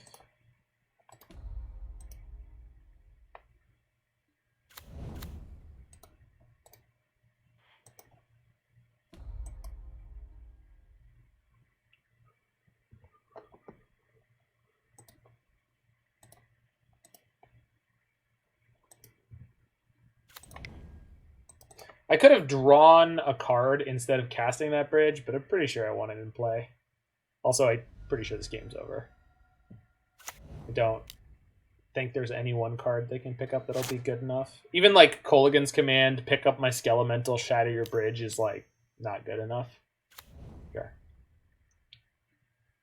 It's fine. Buried Ruin. Don't have any artifacts in my graveyard yet.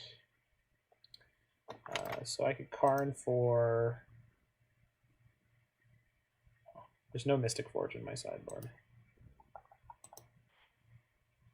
I have an Expedition map here.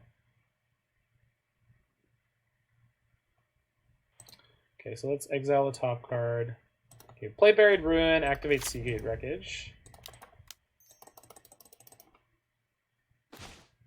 Yikes.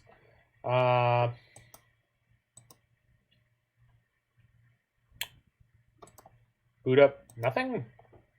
Make a big ballista. Make a big ballista seems like the best use of my time.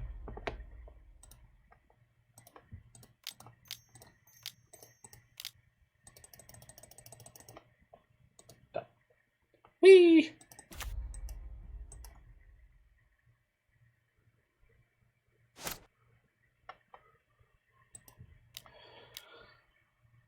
Okay.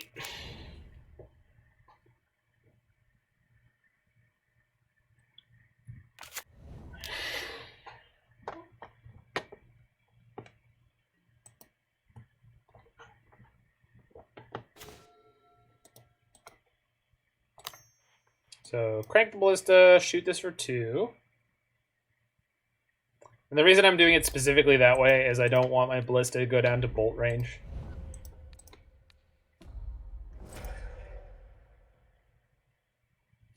Can plus that first. Plus this. Attack for 4.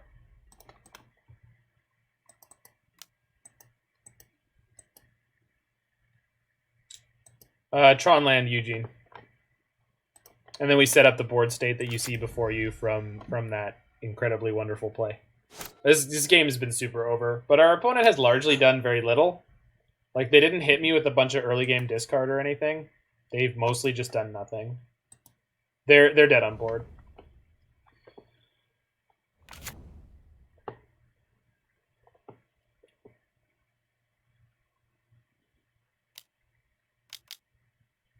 Activate Castle Embrace? Oh, Season Pyromancer. That's fine.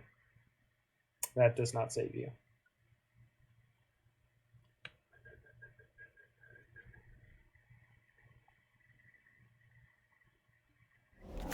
Oh! That's it. I'm dead.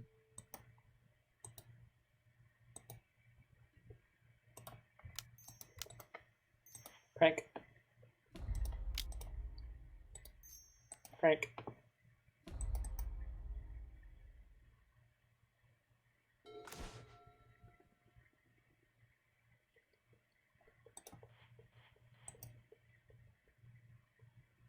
So I need to put another card in my hand so I can attack. So we'll just sack the Karn to do that. Doesn't really matter which one. Paradox Engine's pretty good. Then we Ugin, down tick, kill the Kroxa, attack for 6, ping them for 6.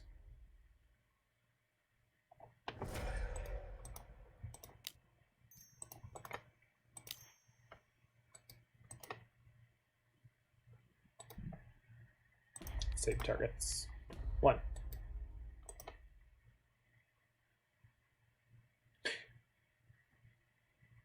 One, 2.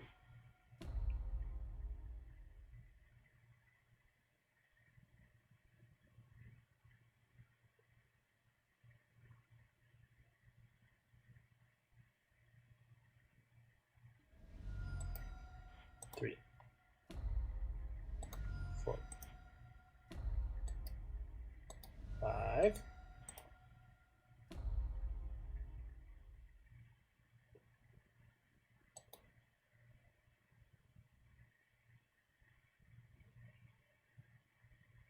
Yeah, I think they just didn't want to make that powerful of an effect on a 6-man. I don't know, dude. It doesn't really make any sense to me. All right. I think we're boarding in some number of spatial contortions. I don't know if I want all 4. Mostly we just want them for beating the Skelementals.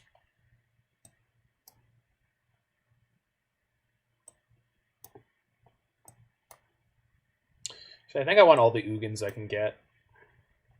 And Mystic Forges. Against this kind of deck. So I think we'll just board out both Paradox Engines, because we don't really need them most of the time. Or maybe... Mazemind Tome? Yeah. I will be back in 2 seconds. I'm just hungry, so I'm going to grab a little snack.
Okay.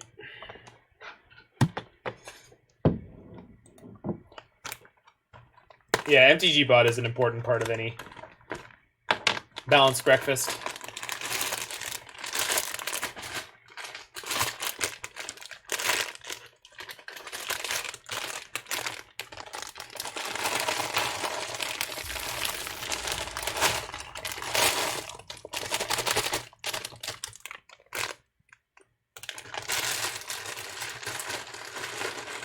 Yeah, this is not good enough. Society without bots, why even bother? Well, even without bots, I'd still have you. This is not good enough, right?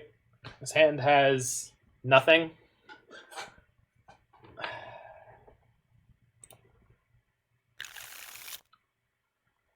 I think this is the best hand we've seen so far. So, ship the Karn. Ship the Cornucopia? This makes my hand blank to Inquisition of Kozilek, which I kind of like.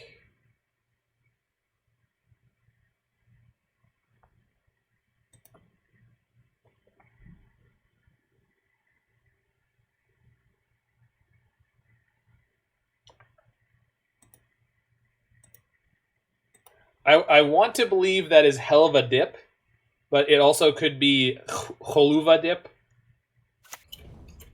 with our medium mild Arabic population. Crap. Mold of 5, Thoughtseize.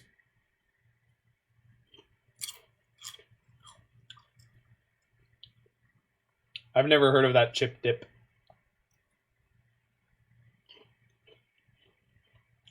No, I have no idea. I know halloumi is a food item, but I don't know what exactly it is.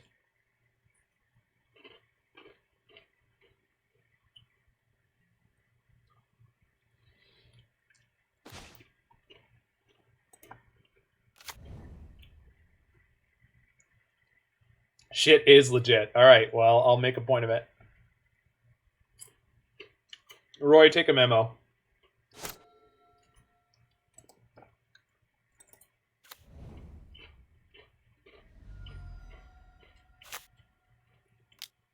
I don't know. I've never looked for it. What kind of chip dip is it? What am I looking for?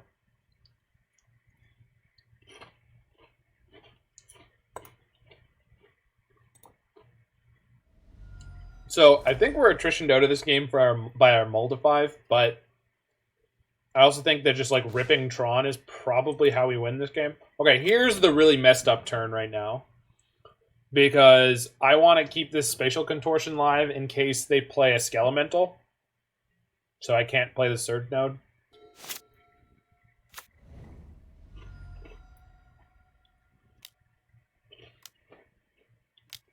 Well, we did it right.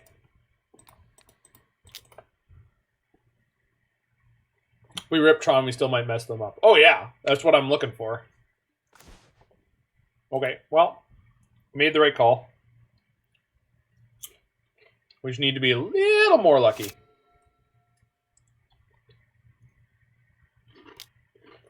Come on, do it again. Yeah, buddy. Interaction's unbalanced. Interaction's so unbalanced. Ghost Quarter, I'll take it.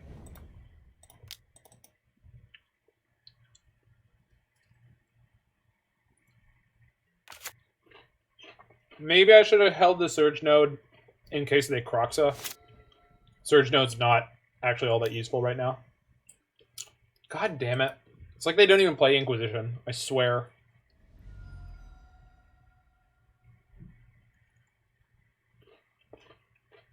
Not like we were like super close to making it there, but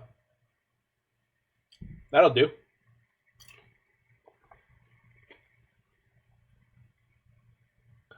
The question is, what do I get with this? It's Sea Gate Wreckage, right? Because I could complete my Tron, but that doesn't actually help me all that much. I think it's Sea Gate Wreckage, to be perfectly honest. Because this Croxa is coming out. And... wait. No, the Croxa coming out means I should get the Tron piece, right? Because they're gonna have a really fast clock, so I just need to mise into one of my big powerful cards and win. So I think Blast Zone. No, we're not getting Blast Zone. Blast Zone and Croxa is not. That's not how we're gonna win this game. We're gonna win this game by. I think we have to get the last Tron piece and just overpower them. We just need to be lucky and rip off the top. We've got a lot of really good cards in our deck, so. If you expect Croxa, I'd get Tron. I expect Croxa. They did not show up here to not play Lightning Skelementals and Croxa me. Yeah. Yeah, if they were like 2 cards short of the Croxa, I would say I have enough time to go down the road of... That was unexpected. Okay.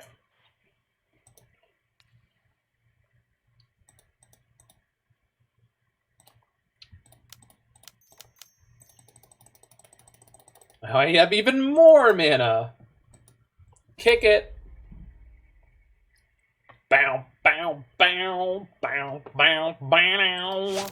Bow, bow, bow, bow, bow.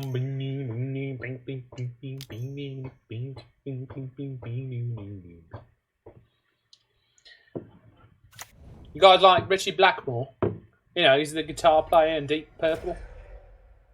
Oh, he's so flipping good. He also made his own band called Rainbow. They're fantastic.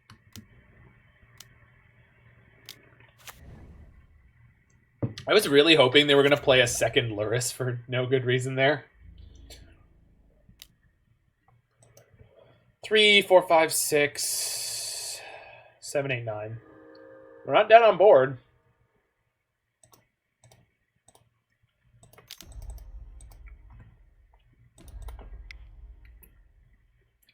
There we go. This is what we were looking for. Let's go. Let's go! Oh, all right. Let's do it.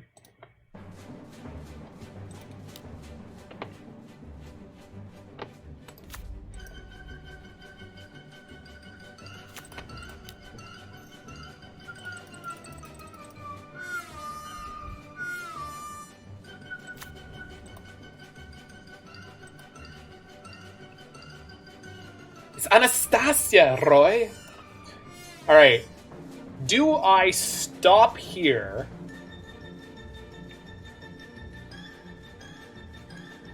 And just keep, like, just... I'm like, really well set up now.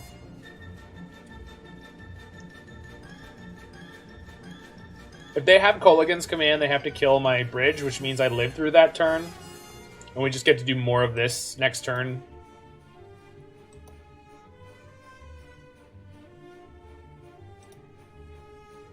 They have a land, we die? Why?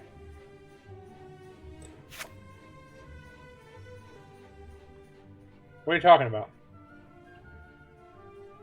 Play Kroxa, escape Kroxa? Dude, I'm at 11.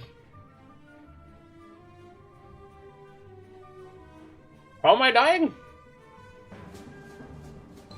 There's already a bridge in play. They can't play... Oh, Kolaghan's Command plus the shock. 1, 2, 3, 4, 5, 6, 7, 8, 9, 10 on the Kroxa?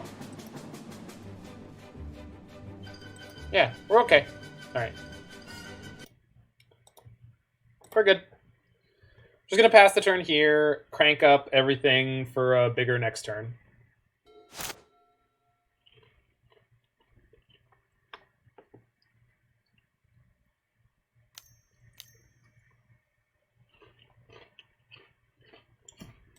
I thought so.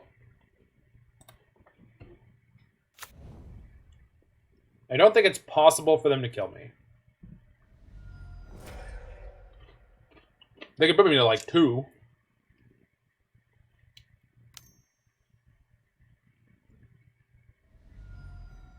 Okay. Oh no. No, they can.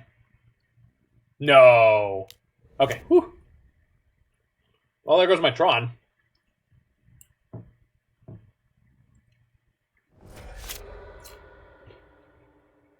We're also dead on board.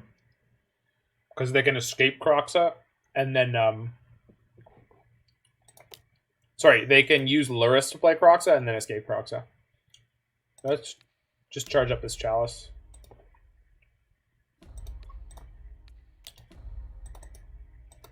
Okay, let's do it. And off we go again.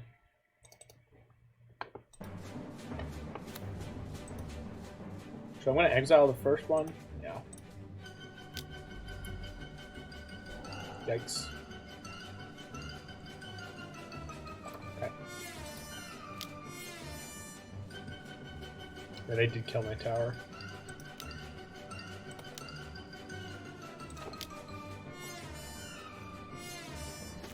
Damn it! What? Well, I think we just died. Because we drew multiple lands in a row? No. This also meant that if I tried to keep going last turn, we would have just died then. So if they understand how to play the turn here, we're just dead. Yeah. We're just dead. Cool. Well played, opponent. Well played. Let's go game 3 and not mull to 5.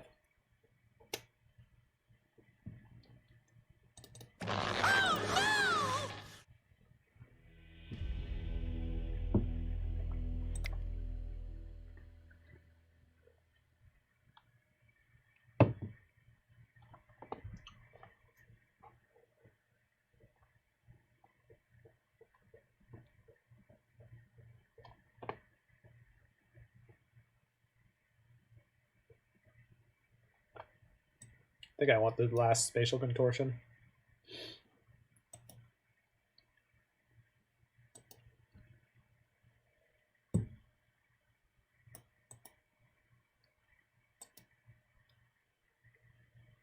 I feel like I can shave a Surge node.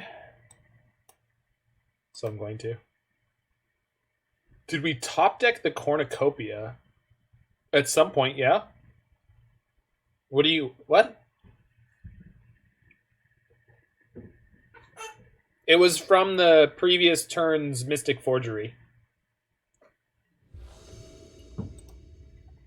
The turn we played the Mystic Forgery, we started going off. The Cornucopia was on that turn. Yeah, this hand's okay. It's not fast, but it is a turn 3 Karn.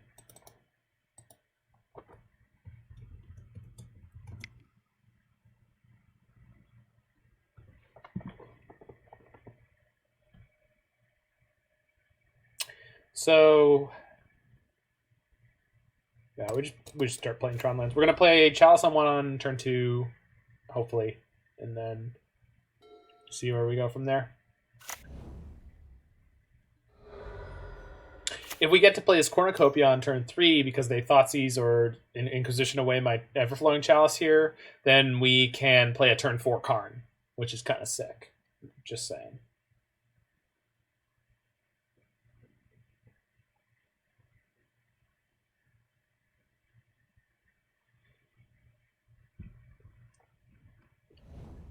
Okay. Well, at least it's a good draw.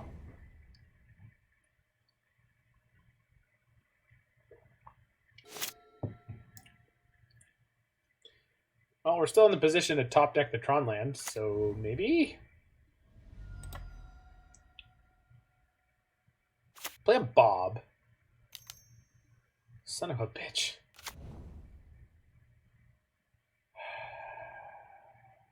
What kind of game do I think this is? Okay.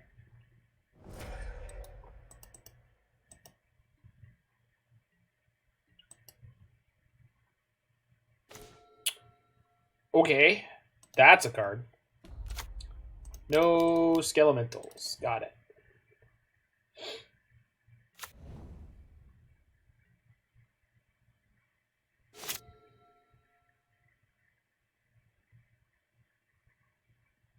I was just putting them all onto... Oh, I see.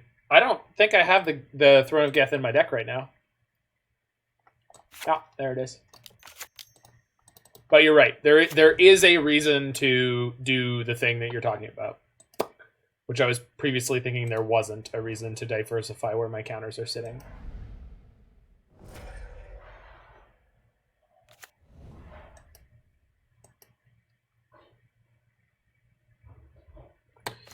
Okay, so if they Thoughtseize or Inquisition me this turn... If they Inquisition me this turn, they get nothing. If they Thoughtseize me this turn, they can take away one of my threats, but not both.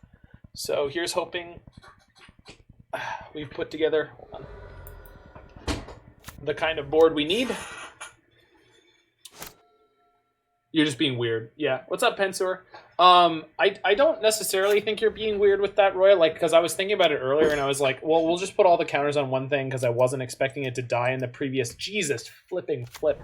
I wasn't expecting it to die in the previous match, and jeez. All right. I was. Damn it! Lost my train of thought. So we get another tower here, because then we have a higher likelihood of just top decking the power plant. I was putting them all on the one artifact so that when I was going off, I only had to tap one artifact for all my mana each time, which is like huge click equity.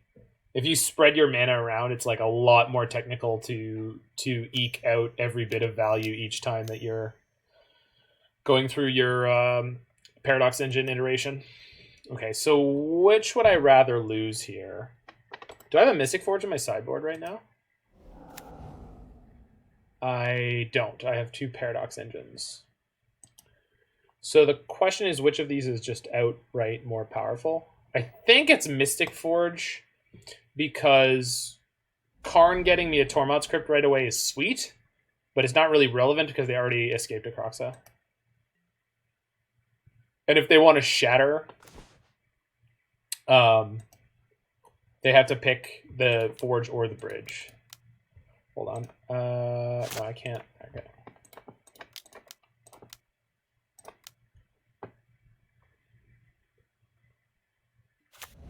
That's a fine draw. Happy to see that one.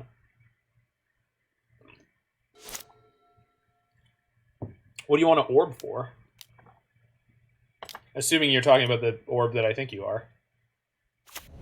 A Torpor Orb? What do you want that for? A Witchbane Orb. What? I'm at 20. Kroxa is their only real way out in this game. No, it's not. Yeah, K-Command is their way out in this game. That's frustrating. Spine on top.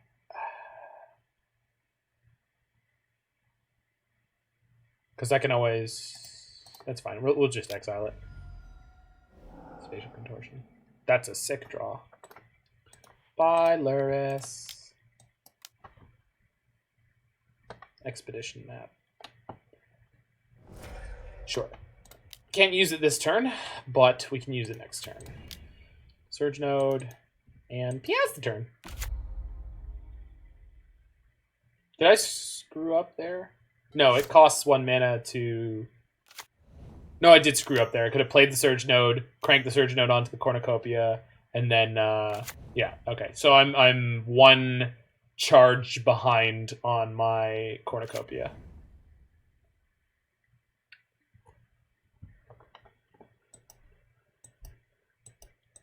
Okay, do I want this? Yeah, I really do.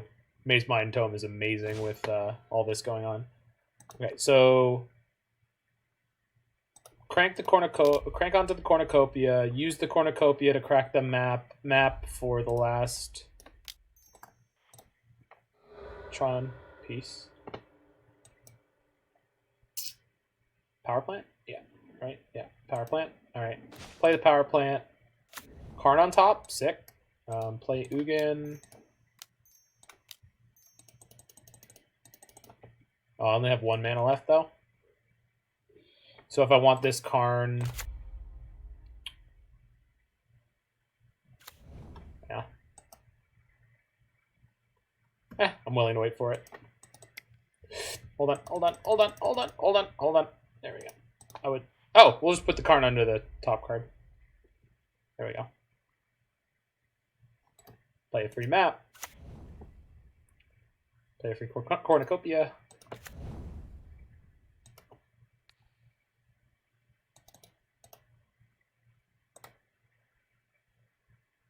Another Karn on top. Perfect. That is how we'll end the turn.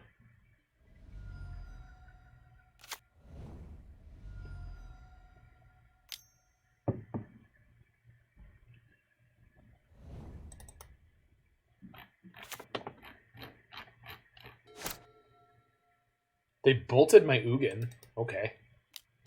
Bolt my Ugin again. Okay. Ugin's off the table. Second Luris. Kroxa me for 3 damage.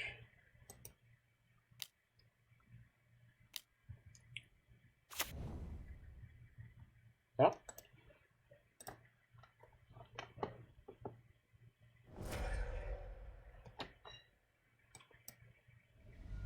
Okay, so we don't have an Ugin anymore, but we have a lot of mana, so we should be good to go here.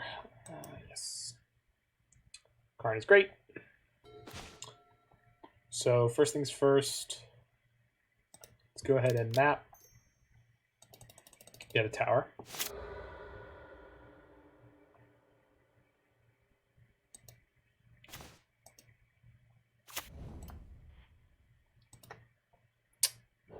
Want to play this? What am I Karning for? Oh, Paradox Engine.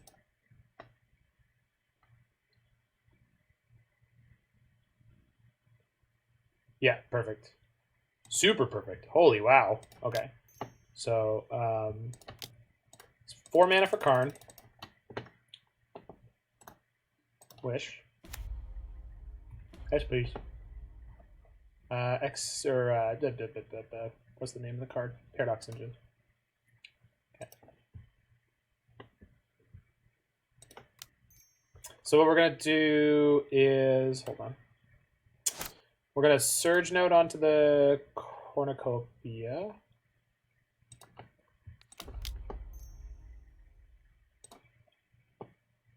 Tap this for 3. Tap that for, yeah, okay. Then we play the Paradox Engine. 2 mana floating. Play Mazemind Tome. Trigger. Okay. That's fine. So resolves. Tap this for 3 mana. If I play Bridge, I get to keep going, but I can't do anything else. But we have a bunch of scries. So let's just play the Bridge for free because this is going to untap. Okay, now we're good to go. Okay, so we go tap Cornucopia for 3. We Surge Node onto this. My opponent's saying GG, but I'm just going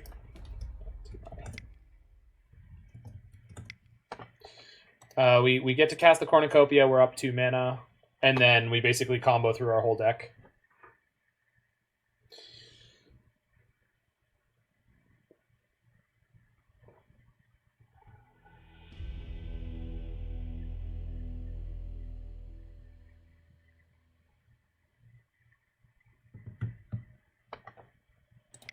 So we got a win in the 0-3 bracket. Let's see if we can get half our burrito money back.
Do it up.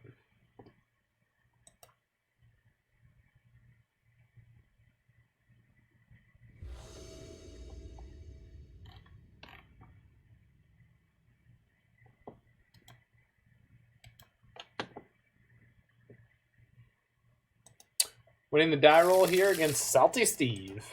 Let's see if we can get some karmic equity.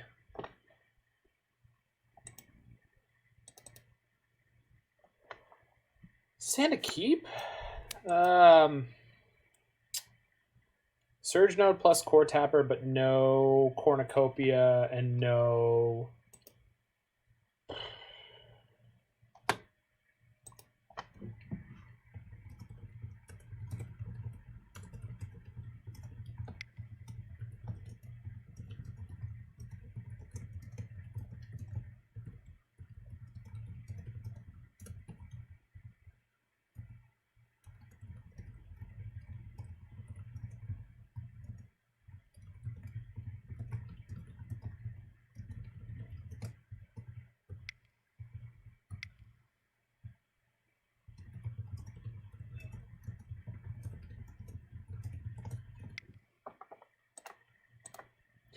Okay. Mulligan. I think we can get a better hand than this. Yeah. This is bad, but kind of safe. I'm going to keep this and hope we get a little bit lucky. I'm going to ship a Cornucopia because we've got Cornucopia plus Chalice here.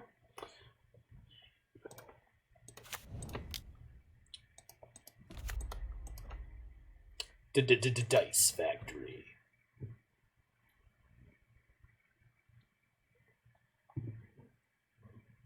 I don't like the 6 either, Roy, but it very easily and quickly can become very good. Steve is true to his name already, and it ain't even seen what you're playing. Agreed. I will say I have run into the sentiment that the only people who traditionally break the text chat barrier of bothering to say good luck and have fun are like Red Prison players and Neobrand players. So,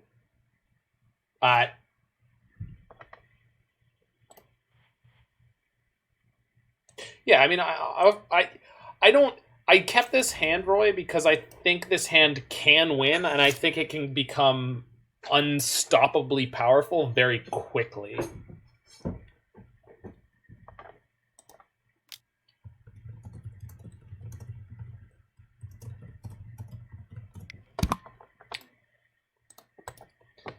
I'm going to be as passive-aggressively polite to this opponent as I can be. So they just said, okay, Charge-Tron is sweet. And I said, I'm glad that you are pleased with my deck. Because that's what we all choose our decks for. We always want our opponent to be like, whoa, you're playing a deck that I think is okay. Well, that's a delight. Okay, so I can Surge Node here. Use this to cast Coretapper. Play Chalice. Coretapper onto the Chalice. And Mazemind Tome. Now, I could have kept the Coretapper around and tried to get more value out of it into the next turn, but I think developing my mana very powerfully this turn and shooting for this Karn is a good idea against my opponent's deck, which is Titan.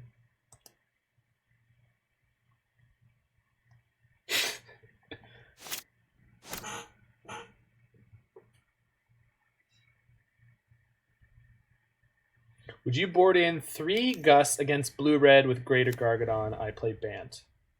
So Gus against the As Foretold deck? No. The only cards in their deck that are green and red are not that powerful against you. Or, like, they don't matter if you deal with all the blue cards. If you beat their blue cards, you're probably pretty... Well, you can Aether Gust and Electro Dominance. Shit, they're going to Titan this turn. God damn it. Turn 3 Titan. With haste.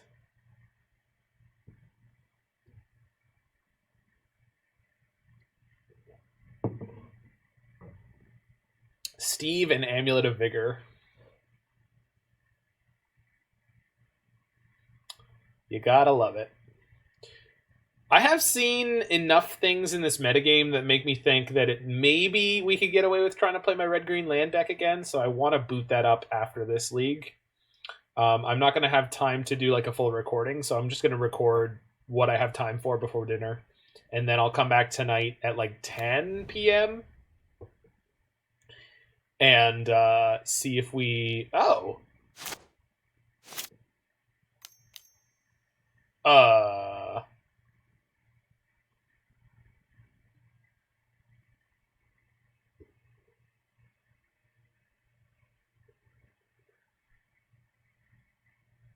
Okay. Interesting. So their engineered explosives is not going to do anything because I'm going to have Karn down.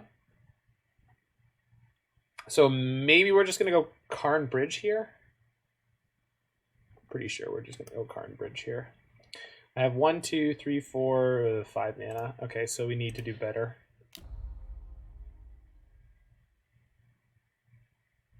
Does that help?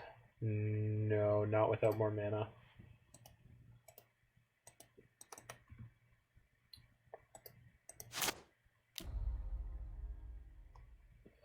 1, 2, 3, 4, 5, 6. We are 1 shy. And man, if I'd kept the Coretapper instead of playing the Mazemind Tome, we'd be okay. But then I wouldn't have gotten to this land, so it doesn't matter. Can I get to...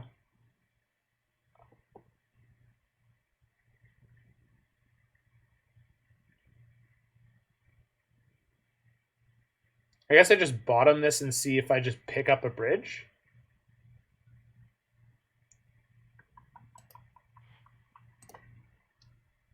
All right. Bang.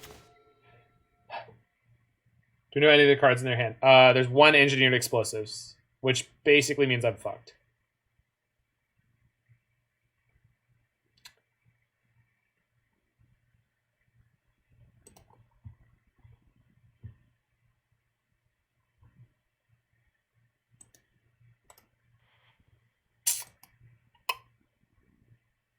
Yeah.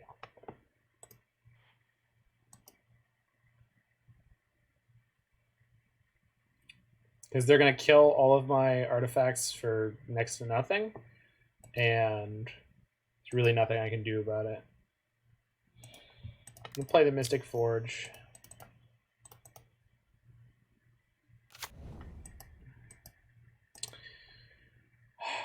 Okay. I want to draw this Karn plus Needle Prey. Oh, I could have done that, huh? Yeah. Yeah. That's a better line than what I did. That's a better line than what I did.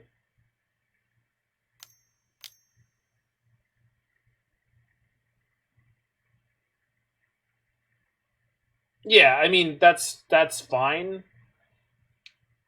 The way I went about my line here is like super crappy because there's just basically no chance that I'm going to be able to... It's not going to matter, right? We're just going to die now? Because they had another Titan in their hand?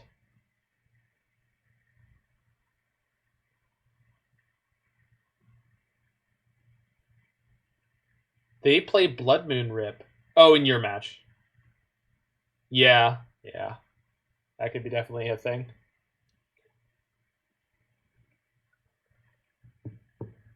Bant Snow getting beat by Blood Moon. That is the new justice in this world, I suppose. Field. Sure. There is the Slayer Stronghold. Okay. There's 2 attacking Titans. And I'm just going to F6 through this and see if they kill me.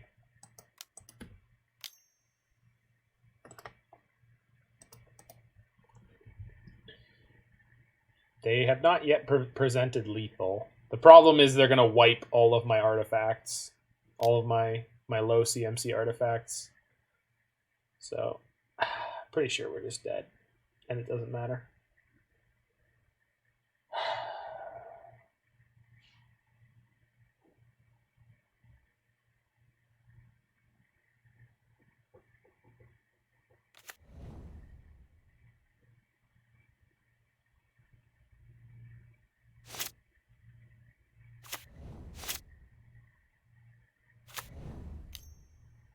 There's the double strike. Okay, we're just dead. Cool. They have the double strike land. That's all we needed to know.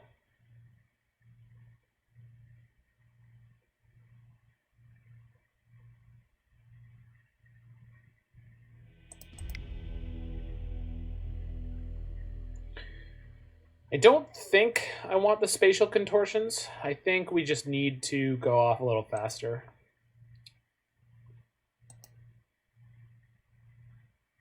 Should I tell my opponent that there are people in the world that consider Titan to be an unfun deck? Is that a worthwhile conversation to get into, Roy? I know generally speaking you'd say no. No, I know.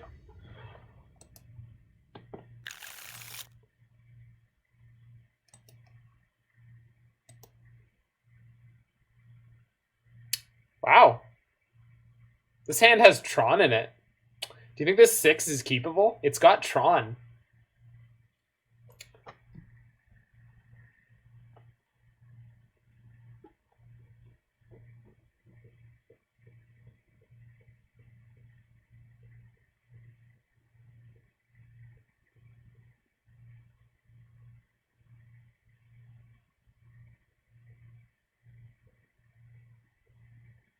His first name is Salty, for crying out loud. No payoff. Yeah, I know. It's got freaking Tron in it.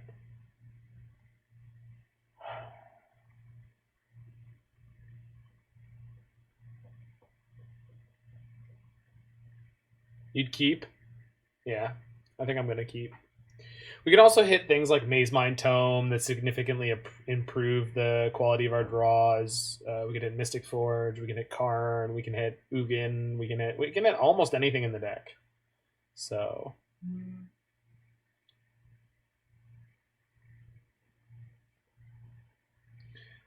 yeah, my response, if you wanted my opinion, which you didn't say that you did, but I'm going to give it to you anyway, about the efficacy of Ice Fang Coatl is basically that. It just has Death Touch a lot less, but I think it's still probably okay. It just you're basically never going to have Death Touch on turn 3, and you just need to make your peace with that.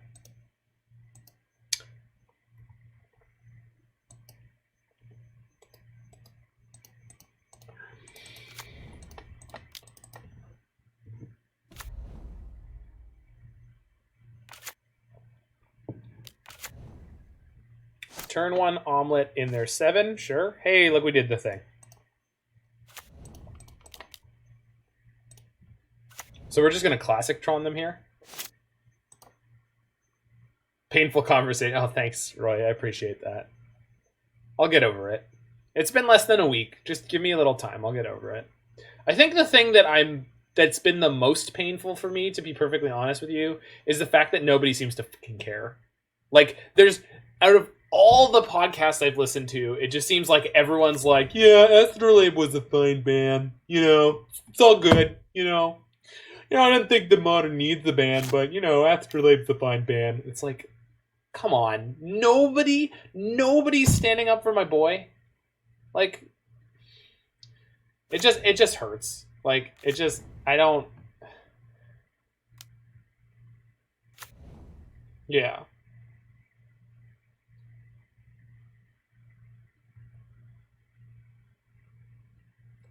That's part of the reason where I want to create a podcast with my boy Jiggy Wiggy, because I just want an excuse to rant into the universe in our first episode, pointlessly, perhaps, that I think this ban was unjust and unfun and everything and bullshit.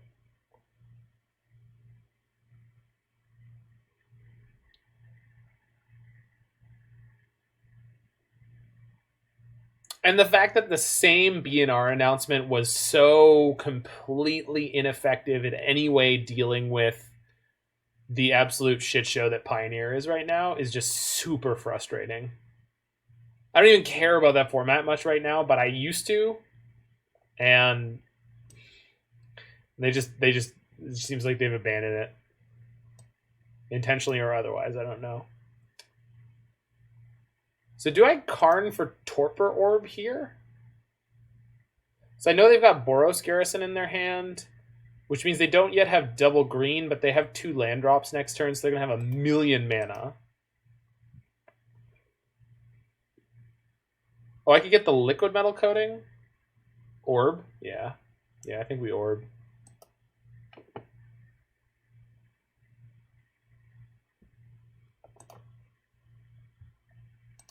Hope they don't have force. Yeah, I guess so.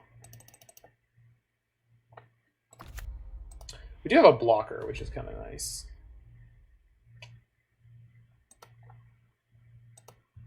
I wish I had one more mana for this Mazemind Tome, but we'll play it next turn. Okay. My opponent likes to type a period in chat when they think that I'm taking too long. I'm 30 seconds up on clock.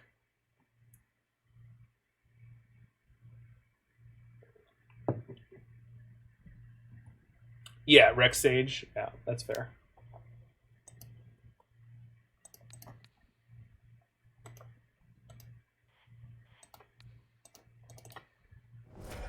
Surge Node. Alright, I do have 8 mana next turn, so I could play Walking Ballista and use all the counters to kill the Dryad.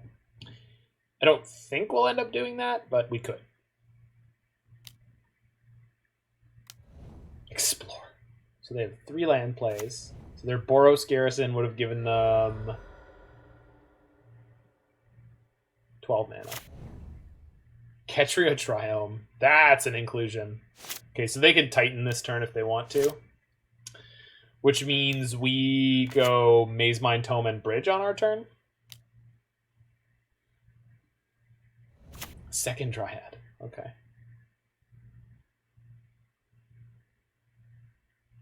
I think we still need to play Mazemind Tome and Bridge.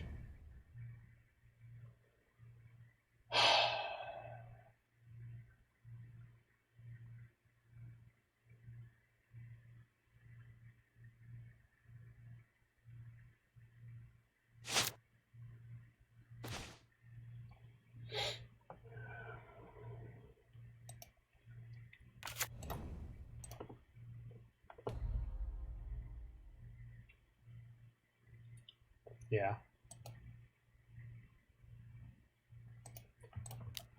Yeah, it's fine. I don't actually mind, Roy. No. It's not throwing me off my game at all. I just think it's funny.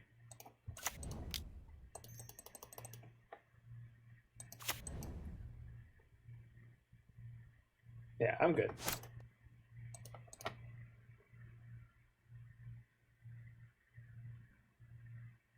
Isn't it ironic? Don't you think? Just a little bit ironic. Rex Sage. Sook. Why would you even... Does that mean they don't have anything to do with... Okay. Top card's Paradox Engine, which might be insane, right? Not immediately, but pretty quickly. So let's play the Paradox Engine. And then we'll draw a card with this Mazemind Tome. No, hold on. We'll scry with this Mazemind Tome. We'll see if we've got a spell on top. We don't. So we'll bottom that. Then we draw a card with this Mazemind Tome. Oh, shit. But that means we can do stuff next turn. So let's animate nothing and pass the turn. Yeah, Mazemind has been way more impressive. Well, it was just one of those cards that was hard to evaluate, I think.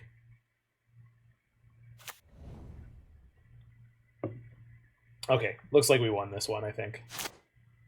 So, yeah, Everflowing Chalice. So we go Chalice for 4?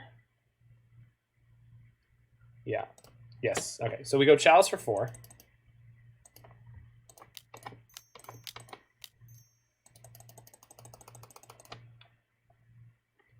That lets me untap everything, so let's scry at least once. Spine of Ish Sah on top. Yes, please. I think I want that within the next couple turns. Okay, so Chalice kicked 4 times. Resolves. Use Karn. Wish. Yes, please. Let's get Tormod's Crypt. Crypt, yeah. Okay. So I know it's on top. So tap this for 4, play Tormod's Crypt. Untap it. Oh, before it untaps, let's Surge Node another counter onto it because it's basically free. Is net mana 0. Taps for black. Fetches. What? Do you just want to F6? Like, what's happening here? The last card in their hand is Boros Garrison, right?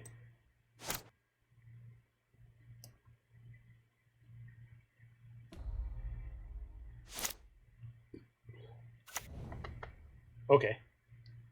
Tap this for 5. Go draw a card.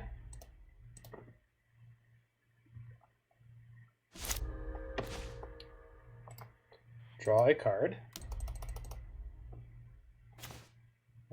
We could play Ghost Quarter, but it's probably better not to.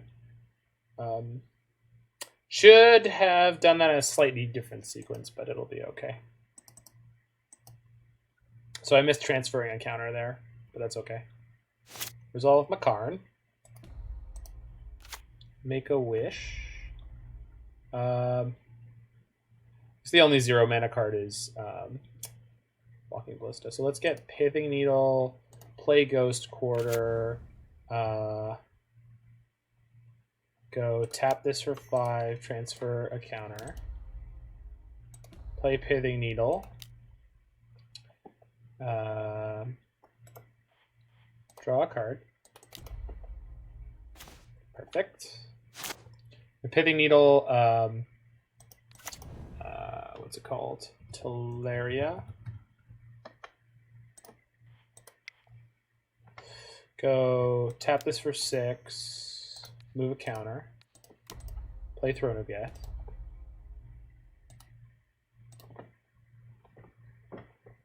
Yeah, untap it all. Cool. Throne on board. Throne can sack. Pithing Needle. Oh, Tormod's Crypt for sure. So let's go sack the Crypt. Go 1, 2, 3. Get proliferated. Cool. Move a counter. Chalice is now tapping for 9. Tap for 9. Let's draw a card. Last card off the Mazemind Tome. Yep. Map. Sure. Unfortunately, I've run out of stuff to infinitely do here, but that's okay. Charge this.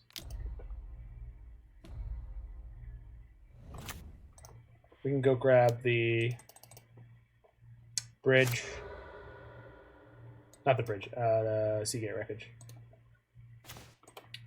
Play Spine of Ish Sah. Tap this for 10. Yep, trigger, untap all my shit. Spine. Destroy. Can I infinitely loop and destroy all their shit? I think I can. Yeah, I definitely can, right? Because we go Throne of Geth, sack the Spine. Go tap this. Proliferate. 1, 2, 3. Okay, so this is going to take a lot of clicks, but yeah, Spine's back in my hand. Yeah, we have infinite mana. So we'll just Spine through their entire... Yes, I'm aware of that. Thanks, Roy. So now we're going to do minimal click. Minimal click on as much of this as possible. So let's go exile the Dryad. Then we go Throne, sack the... Okay, we won. Opponent got sick of watching us do... I was just going to exile the 3 creatures and then pass the turn. Because even if they hit a Titan off the top, we win we're fine. The only out that they would have would be to draw a Force or Beast Within, but they actually couldn't stop my board with just the Force of Beast Within if they had no threats.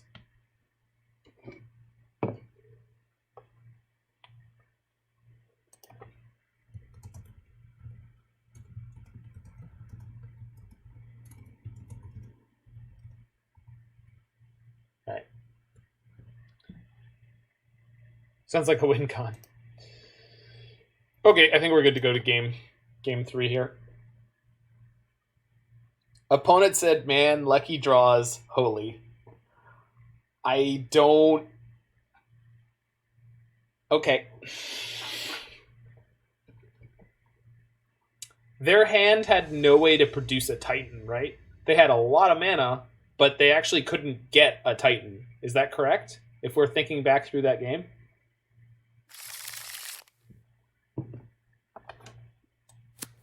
Okay, so we've got turn 3 Bridge.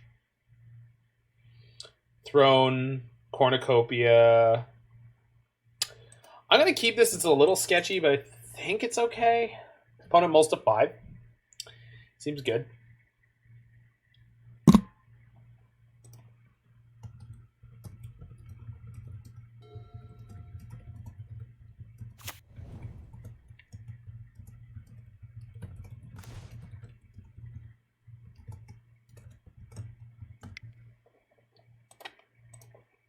I told Steve he might want to lay off the sodium.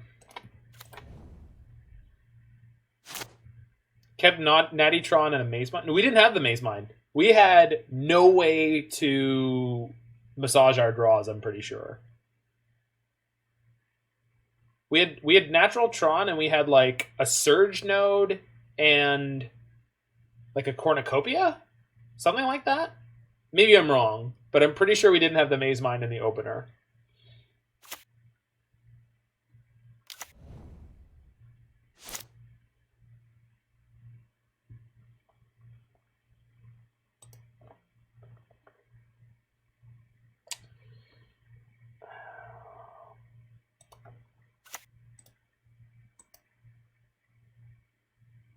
So I think we just sit and use the map, and then next turn we go map tome.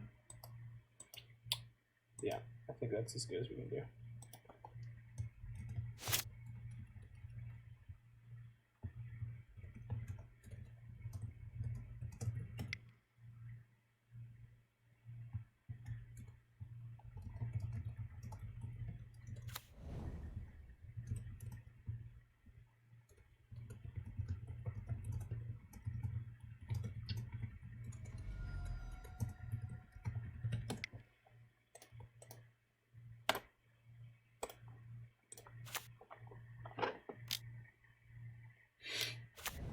Ah, yes.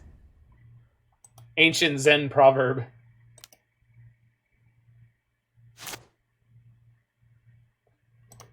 Although for whatever reason, Roy, I would prefer the phrasing if it was, it happens to the most of us and the least of us. I don't know why, but I feel like that's more appropriate to the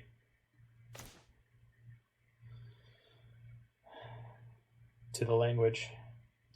I think we just play map here, right? And then we have 8 mana next turn. Next turn we play like double bridge Mazemind Tome. Yeah, I think so. They have 1 card in hand. If it's Titan, they can't play it.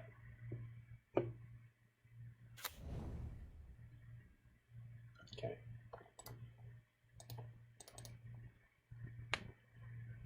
Yeah, there's something about the language that feels very like Confucius say, which as soon as I say it sounds super racist, so maybe I will never say that again, but this gives it vigilance, you know that, right? Roy, now it's time that we become the E-Tron opponent. We have to become that E-Tron opponent and tell my opponent how they punted by not giving their thing vigilance.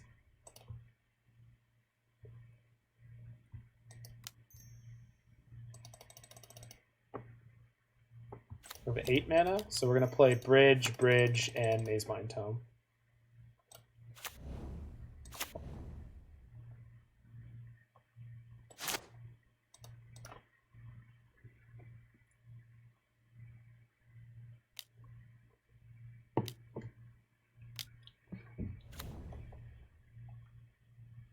Okay, I get shot in the foot here for yielding until end step. So I missed a scry there, which is fine. We're going to be okay. I just want everyone to know we'll be fine. Okay, so we go... That was a sick draw. Yeah. I'm not playing Inventors Fair this turn. What do I want to get with the Karn? Ballista? Liquimetal Coating? My hand should be small enough these can't attack me. If I get the Coating, I can turn off... any cruise. Oh, we'll just get the Torpor Orb again. Yeah. Okay. So 4, 6 is what I need at the end. So we go 3 for 1. That's the 6. 3 plus the... Yeah, okay. I don't have to... I could do something slightly fancy here, but I don't think that I need to. So let's just go Karen. Yeah. Get the orb. Play the orb. Cornucopia.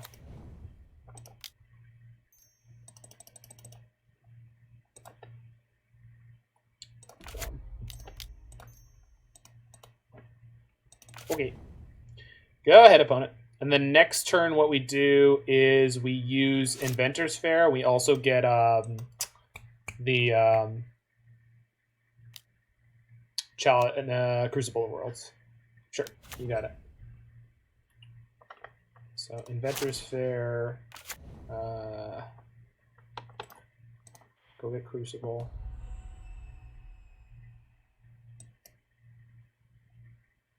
Oh, I didn't need to do that this turn. That's fine. Whatever.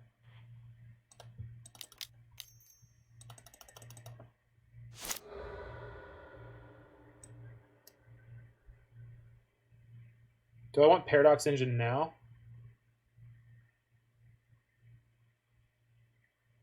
What I want now is to be careful with how much I'm playing out my hand. So let's play a Mazemind Tome. Play Mystic Forge.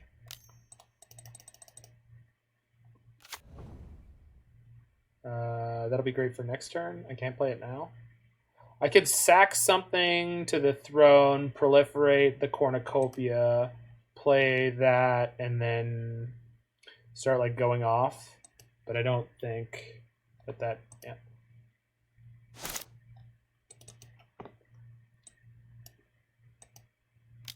Sure. Omelet. Okay. So draw the Coretapper, play the Coretapper, spine on top, sick. Looks like we done did it. So charge my Cornucopia. Play spine. We're just gonna shoot one of their lands here. Because this... Well, I should probably go after the omelets, but that's fine. Hey, Scoop! Yay, magic! Alright, so we got the 2-3, which I will take. It looks like I'm pretty tight on time, so I'm not going to stream any of the Green-Red Lands League right now, but I will be back in about 4.5 hours. Playing against a blue-red deck, playing Striped Riverwinder. Yeah, that's going to be Living End. Probably As Foretold Living End. So I'll be back in about 4.5 hours to play some Green-Red lands or some Shark Blade, but this was a great time playing some Dice Factory. What is that? Okay, card. So they're probably going to try to play As Foretold or play a Cascade spell. So I'm assuming the deck you're against is going to be Jeskai instead of blue-red. And what they want to do is they want to Cascade into this or play it with As Foretold for null mana. And they're going to cycle a whole bunch of creatures into their graveyard, and then they're going to get them all back with Living End. So you need to be able to... If you have Force of Negation, you're in okay shape. You just need to make sure that you can counter the Living End, and if you can't counter the Living End, you need to be able to Wrath the next turn. Okay, so Dice Factory. Yeah, this was a good time. The previous blue-red version of Dice Factory that I played went better, but that was a less fraught with mono-red and blue-red prowess metagame. This deck could be functional in the prowess blue-red metagame, but maybe we drew kind of mediocre in some of those early matches. It's a lot of fun. The Spine of Ish Sah, Throne of Geth synergy is sweet, but also probably largely unnecessary. I'm not sure, but it certainly felt pretty unnecessary. yeah, this deck is certainly super, super sweet. I would love to try a blue-red version of this again with Sai, Master Artificer? Not Sai, Saheeli. Artifice, whatever, the War of the Spark one. And Urza, which is what we played last time, which was super, super, super sweet. But this version definitely has its advantages, especially in being able to play the Mystic Forge. Because Mystic Forge plus Ugin is nuts. And then once you get a Paradox Engine mixed into that, you can just go off hard. That said, thanks all for hanging out for part of the stream. If you're checking this out on YouTube, make sure you hit that like button, smash that subscribe button, check out my streams 4 or 5 nights a week, usually playing 2 decks in the modern format and trying to have a good time here post Astrolabe ban. It's been a rough week for me in terms of morale, but we will bounce back. Loved modern before, and I will love modern again. It just takes a little time. So see you soon. Take care of your friends, family, loved ones. Look out for each other. We're all in this together. Keep your